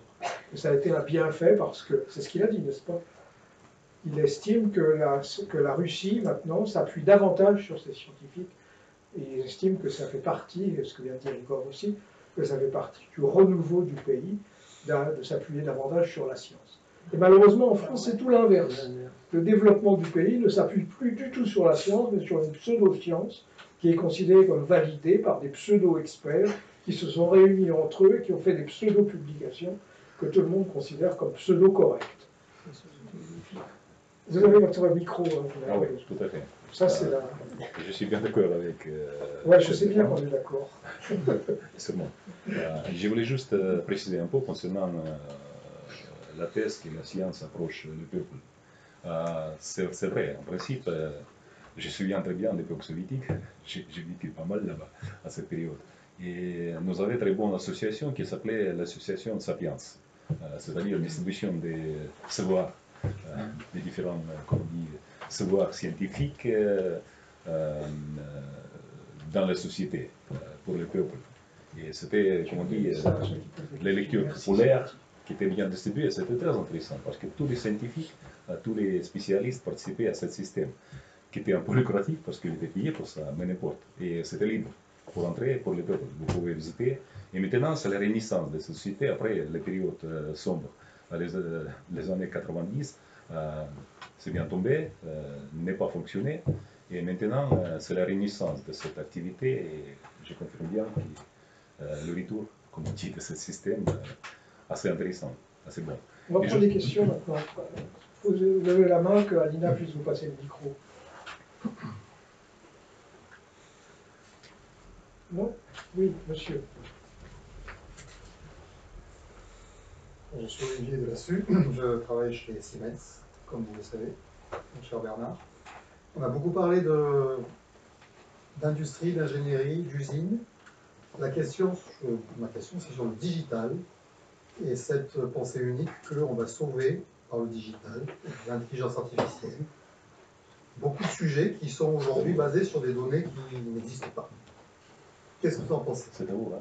C'est à moi de répondre. J'en pense beaucoup de bien parce que ça nous procure des contrats. Non, mais c'est... Je vais le mettre à côté. Oh, ben si vous voulez, là ça va. À égalité, dans ces cas. J'en pense beaucoup de bien parce que c'est une pure connerie et ça nous apporte énormément de clients. C'est-à-dire que les gens commencent à mettre en place des systèmes à base d'intelligence artificielle parce qu'ils ont envie. La règle à l'heure actuelle, c'est moins on pense, mieux on se porte. Donc ils veulent aller vite et penser le moins possible. Alors il y a l'IA, il y a le big data, il y a tout ce que vous voulez. Puis au bout d'un certain temps, ça se casse la gueule et quelquefois ça se casse la gueule très vite. Comme j'ai dit tout à l'heure, avec l'AIEA et les réflexions sur les SF Small Modular Reactors. Donc c'est une mode de société. Il y a eu par le passé d'énormes mouvements de foule, comme ça, d'énormes mouvements de pensée qui se sont révélés et qui ont disparu à un moment ou à un autre. Mais je vais vous lire, ça va vous faire rigoler. Je ne sais pas si je vais être capable de l'accrocher correctement. Si, voilà. Je vais vous lire ce que Rodolphe II écrivait à Kepler en 1603. Voilà, ça passe par l'intermédiaire d'un comte qui s'appelait Barwitz, parce que Kepler était mathématicien impérial, mais l'empereur ne s'adressait pas directement à Kepler, il faisait passer un message par l'intermédiaire d'un noble. Sa Majesté a constaté que vos méthodes différaient beaucoup de celles des mathématiciens ordinaires. Elle souhaiterait que vous les éclaircissiez à son intention, remarquant que vous avez laissé certaines questions insuffisamment développées ou sans réponse. En voici quelques-unes. Comment convient-il de faire des prédictions? Vos nouvelles méthodes ne mettent-elles pas en péril l'astrologie, un art ancien et garanti par les plus grands noms de la science? Signé Rodolphe II. Vos méthodes, qui ne semblent s'appuyer que sur des raisons physiques, permettront-elles de fonder des conjectures dans le domaine des États et de la politique? C'est génial, c'est d'aujourd'hui ça. C'est les reproches qu'on nous adresse en permanence, en fonction du big data, etc. C'est extrait du livre Kepler de Philippe Deponte et Guillaume de Véricourt, édition du Rouergue. C'est un livre qui a été publié dans les années 2000, etc. Voilà, donc j'ai répondu à votre question. C'est des modes intellectuels dont nous délectons parce que c'est vraiment des conneries. Et que dès qu'on essaie de gratter un peu correctement les sujets, ben on est bien obligé de réfléchir, et en particulier de commencer par valider les données. Nous avons observé, et les industriels nous donnent raison là-dessus, que 99% des entreprises n'avaient jamais fait l'expertise des données qu'elles ont stockées. C'est-à-dire qu'ils ont, je ne sais pas comment c'est chez Siemens, mais ils stockent des tas de trucs parce que c'est la mode, on enregistre n'importe quoi, les saucisses qui sortent de la machine, etc. Et puis on met ça dans des big data, mais ça n'a jamais été ni analysé, ni validé, ni on ne s'est jamais posé la question à quoi ça peut servir. Donc à un moment ou à un autre, ben, nous proposons, on va regarder vos données anciennes et on a des surprises. C'est amusant comme tout. Ça, c'est une mode de société. D'autres questions?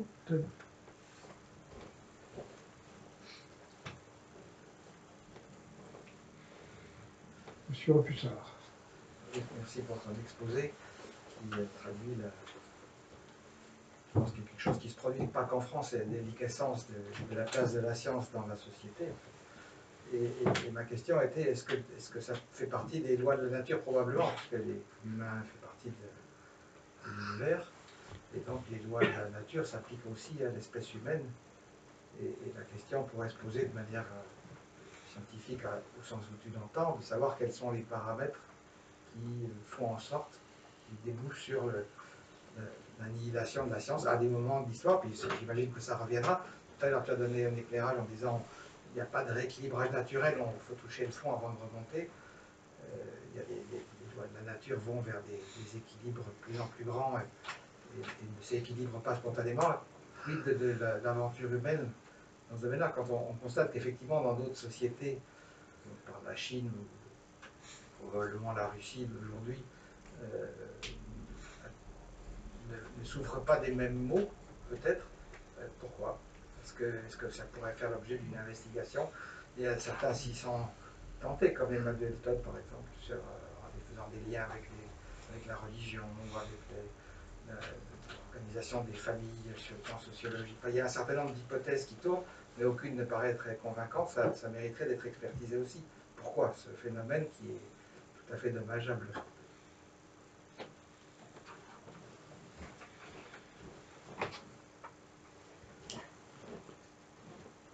Mais merci pour cette question. À vrai dire, je n'ai pas de réponse.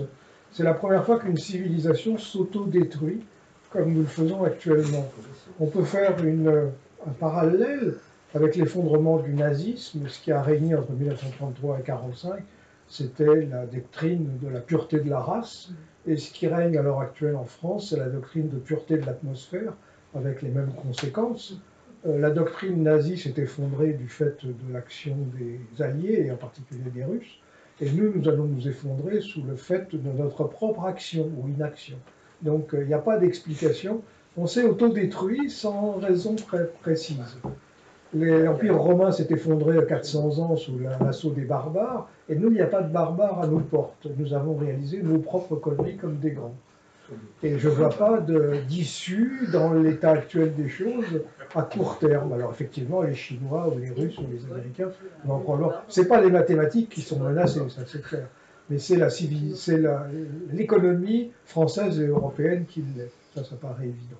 Et je pense pas, je vois pas de possibilité de reprise à court terme, quelles que soient les circonstances. Quant à la réponse à la question pourquoi, ça s'est fait progressivement depuis la guerre. Après la guerre, les gens étaient très contents des progrès scientifiques. Ils étaient très contents d'avoir une machine à laver. Maintenant, n'importe quel progrès scientifique est regardé comme un danger. Les gens ont très peur, ça fait du bruit, ça fait de la pollution. Le travail des autres est maintenant considéré comme une pollution, comme une gêne. Et c'est devenu structurellement inclus dans la loi, quoi. Et avec le gouvernement qu'on a, c'est pas possible que ça s'améliore à court terme. Voilà. Mais le gouvernement qu'on a est issu de notre propre volonté de l'élire. C'est à la population qui est comme ça. Il ne fait que retranscrire le souhait de la population. Il ne suffira pas de changer de gouvernement. Je suis désolé de ne pas pouvoir avoir une réponse plus enthousiasmante. Encore une fois, les mathématiques ne sont pas menacées. En 6000 ans, on a vécu beaucoup d'autres situations d'obscurantisme et de conneries. On sortira bien de celle-là, c'est pas un problème. Mais il n'est pas clair que on a l'impression que le pays tout entier va disparaître et qu'il va se retrouver au rang du Kenya, ou j'en sais rien, enfin un pays du tiers-monde, ou la Corée du Nord, ce que vous voulez. Le dernier pays écolo, comme la Corée, est le dernier pays stalinien. On peut faire un parallèle avec l'Empire romain quand même, parce que l'Empire romain s'est effondré avec les barbares, mais ça avait commencé bien avant. C'est-à-dire qu'il y a eu une détérioration des élites romaines, y compris des ingénieurs. Enfin, après tout, ils avaient presque tout à l'égout. Enfin, c'était quand même une civilisation qui était assez développée, puis tout s'est effondré. Or, certains historiens disent qu'en fait, l'Empire romain, c'est-à-dire l'Italie, en fait, le centre névralgique, avait pris l'habitude d'importer toutes les denrées, y compris agricoles, de Tunisie, des produits manufacturés en Égypte, enfin dans les marches de l'Empire, et les élites romaines, finalement, ne faisaient plus rien que faire de la politique.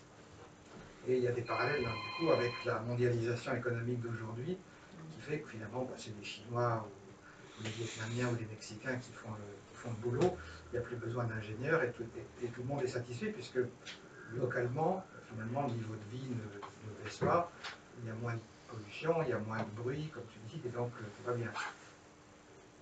Non, c'est clair, ça pourrait être un modèle, c'est-à-dire que ça serait intéressant d'appliquer les théories mathématiques à rechercher des données qui permettent de modéliser ce phénomène de disparition d'une certaine société.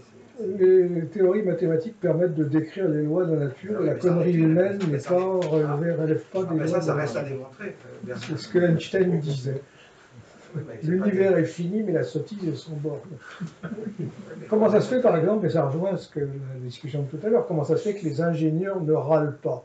Vous avez maintenant toute une génération d'ingénieurs à qui on dit, messieurs, votre boulot maintenant c'est de programmer.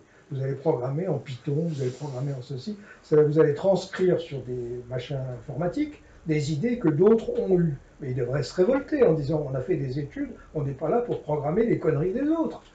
Et ils ne le font pas. Ils sont fiers, moi je reçois des CV, la première chose, c'est la première ligne, c'est « nous savons programmer en Python ». Dehors. Il n'y a pas d'ambition. Je pense qu'il n'y a pas de... Elle n'est pas encouragée. Je pense, il ne faut pas dire qu'il n'y a pas d'ambition. Moi, je connais des sous-ensembles d'ingénieurs chez Thales ou à EDF, etc., où il y a des gens qui mettent noir sur blanc des problèmes qu'il faut résoudre. Ils n'arrivent pas à ce qu'il soit décidé d'y accorder des ressources pour le faire correctement. Donc, ce n'est pas au niveau des ingénieurs, c'est les donneurs d'ordre des ingénieurs qui sont déconnectés.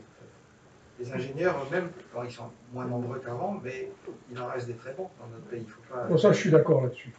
Monsieur, allez-y, pardon. Oui, bonjour, Guillaume Hector. Dans son livre Sapiens, Yuval Harari parle depuis Néandertal, Sapiens, depuis la création de l'agriculture, etc., d'une évolution vers des sociétés de plus en plus performantes et efficaces, mais de moins en moins robustes. Hein, pour prendre l'exemple de l'agriculture, une fois qu'on est versé dans l'agriculture, on ne peut pas revenir en arrière. Parce que la population a grandi, c'est adapté à ce qu'on sait faire avec l'agriculture. On ne pourrait pas revenir à la chasse et la cueillette et soutenir la même population. Donc on ne peut pas revenir en arrière.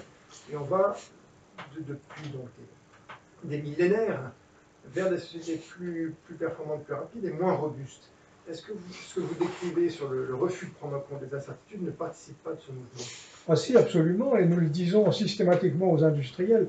En particulier, vous avez raison de le souligner, dans le domaine de la logistique, où ils ont cherché à tout optimiser, just in time, no stock, etc.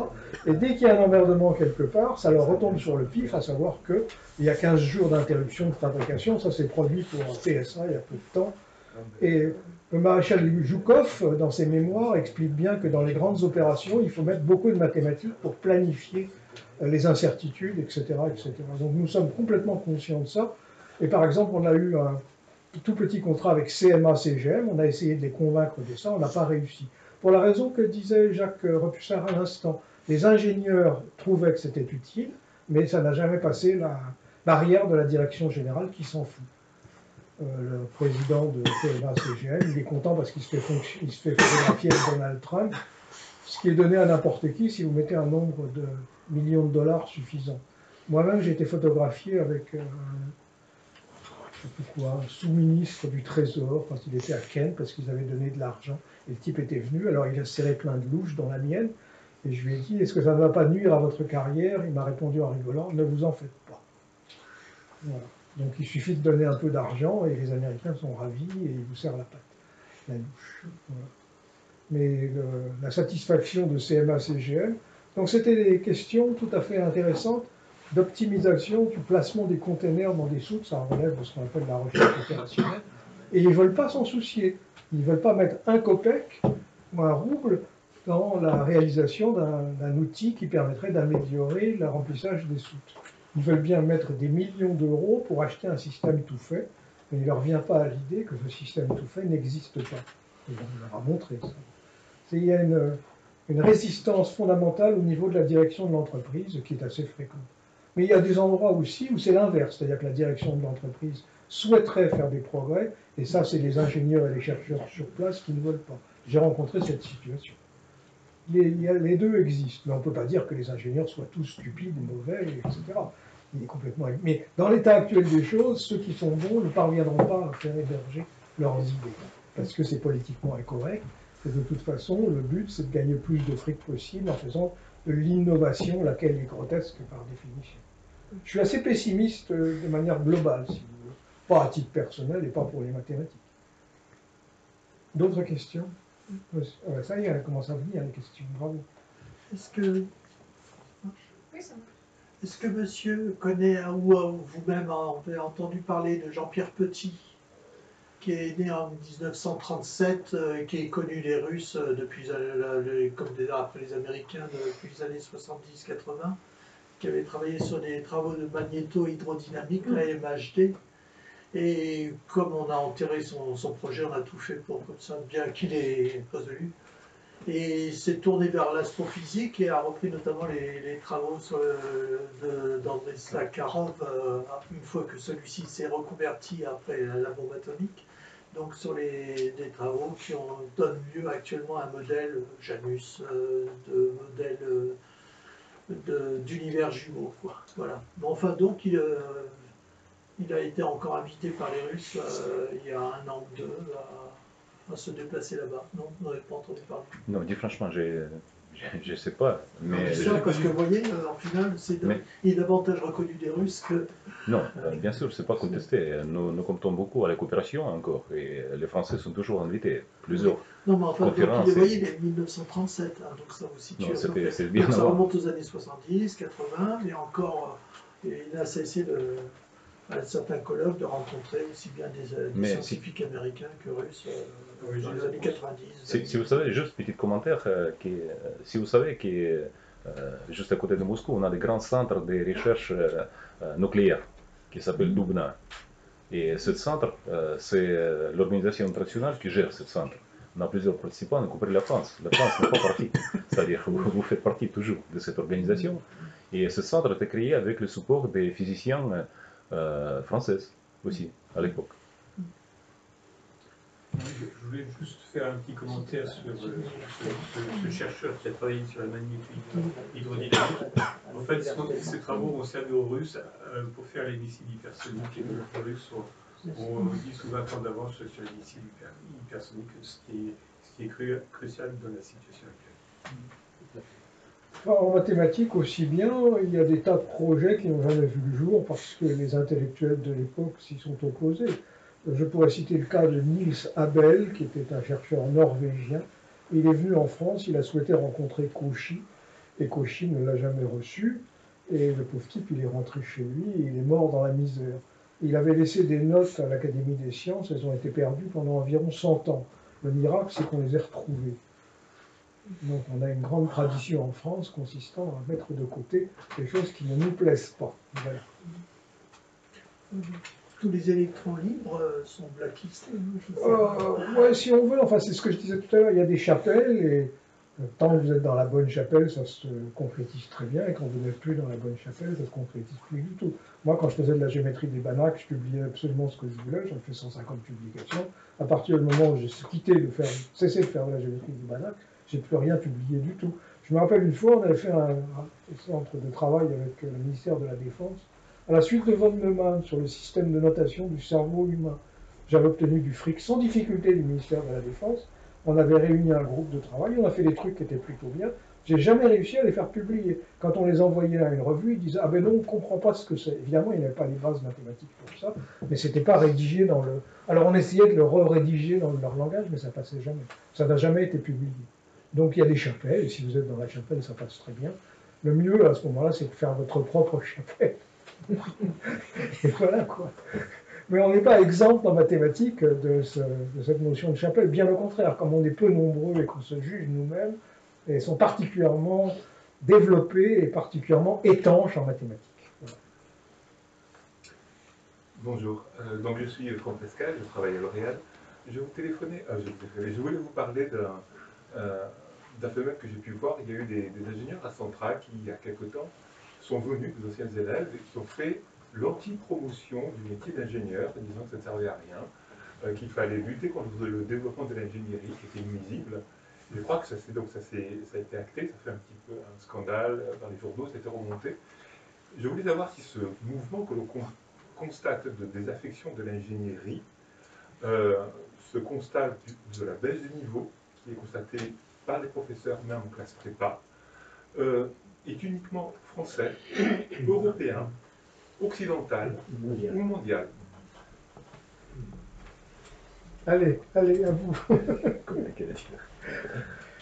Moi, je ne suis pas compétent pour juger de ce qui se passe en dehors de la France. En France, il est complètement évident que le déclin est patent. Il y a une baisse de niveau et surtout, il y a une baisse d'ambition, sauf exception que mentionnait Jacques Repoussard. Il y a une baisse de niveau, il y a une baisse d'ambition et on ne sait plus à quoi servent les ingénieurs et on les relègue dans des tâches subalternes, comme je disais tout à l'heure, sur la programmation, qui n'a plus envie d'en faire.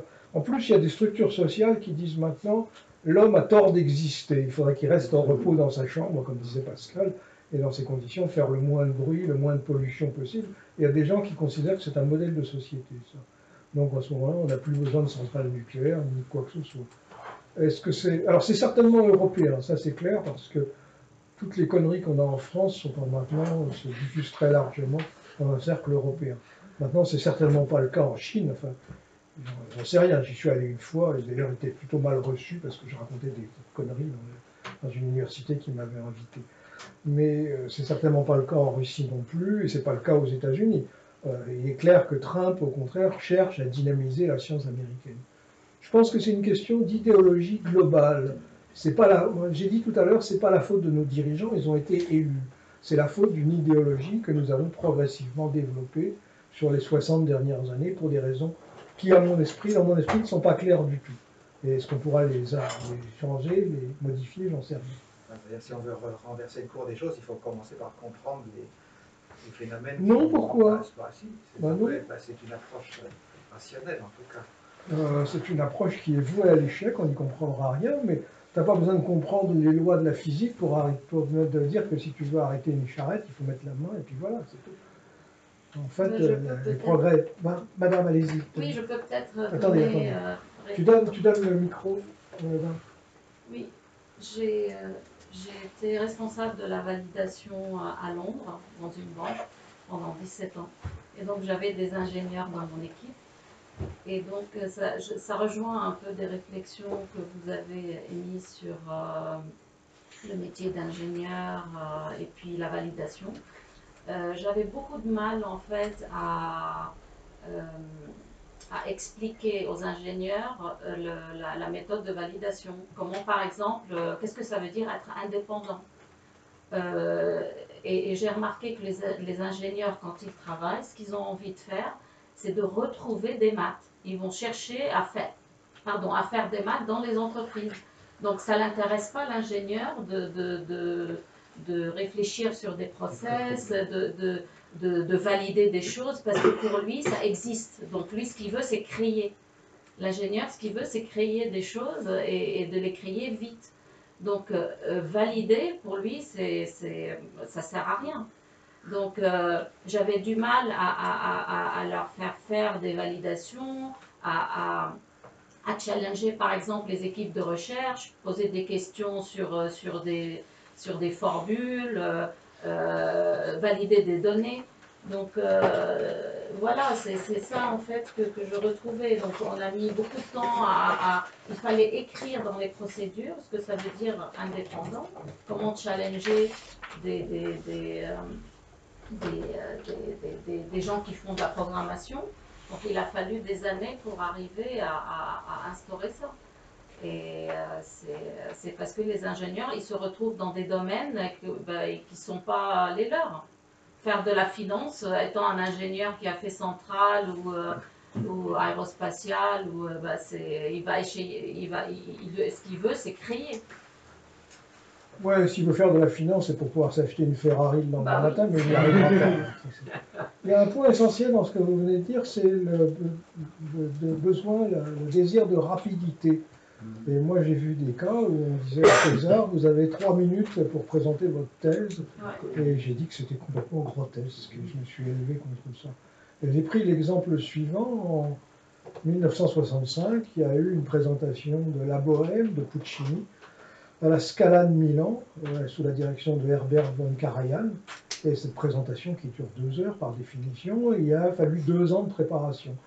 Et bien sûr, ça se passe dans un atelier d'artistes, c'est à Paris, sous les toits. Et les vitres sont sales. Bien sûr, dans un atelier d'artistes, au 19e siècle, il a fallu 2 mois de préparation pour rendre les vitres suffisamment sales, comme ça convenait à Herbert von Karajan. Donc il ne faut pas espérer faire les choses rapidement. Herbert von Karajan avait la personnalité pour faire en sorte que sa préparation de La Bohème dure 2 ans. Mais Victor Hugo a mis 5 ans pour écrire Les Misérables, etc. etc. Moi, je pense qu'il y a une corrélation. Il y a une corrélation entre le temps que vous mettez à faire quelque chose et le temps que ça va durer. Si vous faites quelque chose en une journée, ça s'effondre dès le lendemain matin à la première heure. Et ça, on n'arrive pas à faire comprendre ça aux ingénieurs. Ils veulent aller vite. Mais ça finira tout de suite à la poubelle. J'ai fait une fois un exposé devant, une seule fois, l'école d'ingénieurs de la ville de Paris, où j'avais été invité sur le même thème, qu'est-ce qu'on attend d'un ingénieur. Et je leur ai dit, de toute façon, premièrement, vous êtes malhonnête, parce que vous passez votre temps à donner raison à la maire de Paris, sur des tas de trucs comme les conneries du style, quelle est la pollution qui passe dans la rue, etc. etc. Et je leur ai dit, mais c'est pas grave que vous soyez malhonnête, parce que de toute façon, on ne comprend rien à ce que vous dites. Ils ne sont pas clairs du tout. Alors ils commençaient leur présentation en disant, le résultat, c'est 0,8. Mais 0,8 quoi? Il y avait un besoin de clarté qui n'existait pas et un besoin d'honnêteté. Donc ce qu'on peut réclamer aux ingénieurs, qui n'est pas donné du tout dans les écoles à l'heure actuelle, c'est premièrement, il faudrait être honnête, c'est ce que j'ai dit tout à l'heure, indépendant des pressions, et deuxièmement, il y a des règles quand même assez simples pour présenter ça. En mathématiques, les résultats sont en général plutôt bien présentés parce que chacun de nous, comme le faisait Archimède, s'attend à ce que la communauté relise ce que nous avons fait. Donc on a des règles qui sont assez... On a réussi quand même en 6000 ans en mathématiques à développer des modes communs. Tout le monde s'exprime de la même manière sur une intégrale, sur une somme, pas forcément avec la même langue, mais on a une façon de penser qui est commune à l'ensemble des mathématiciens, et dans l'ensemble, les gens arrivent à rédiger. En tout cas, si c'est pas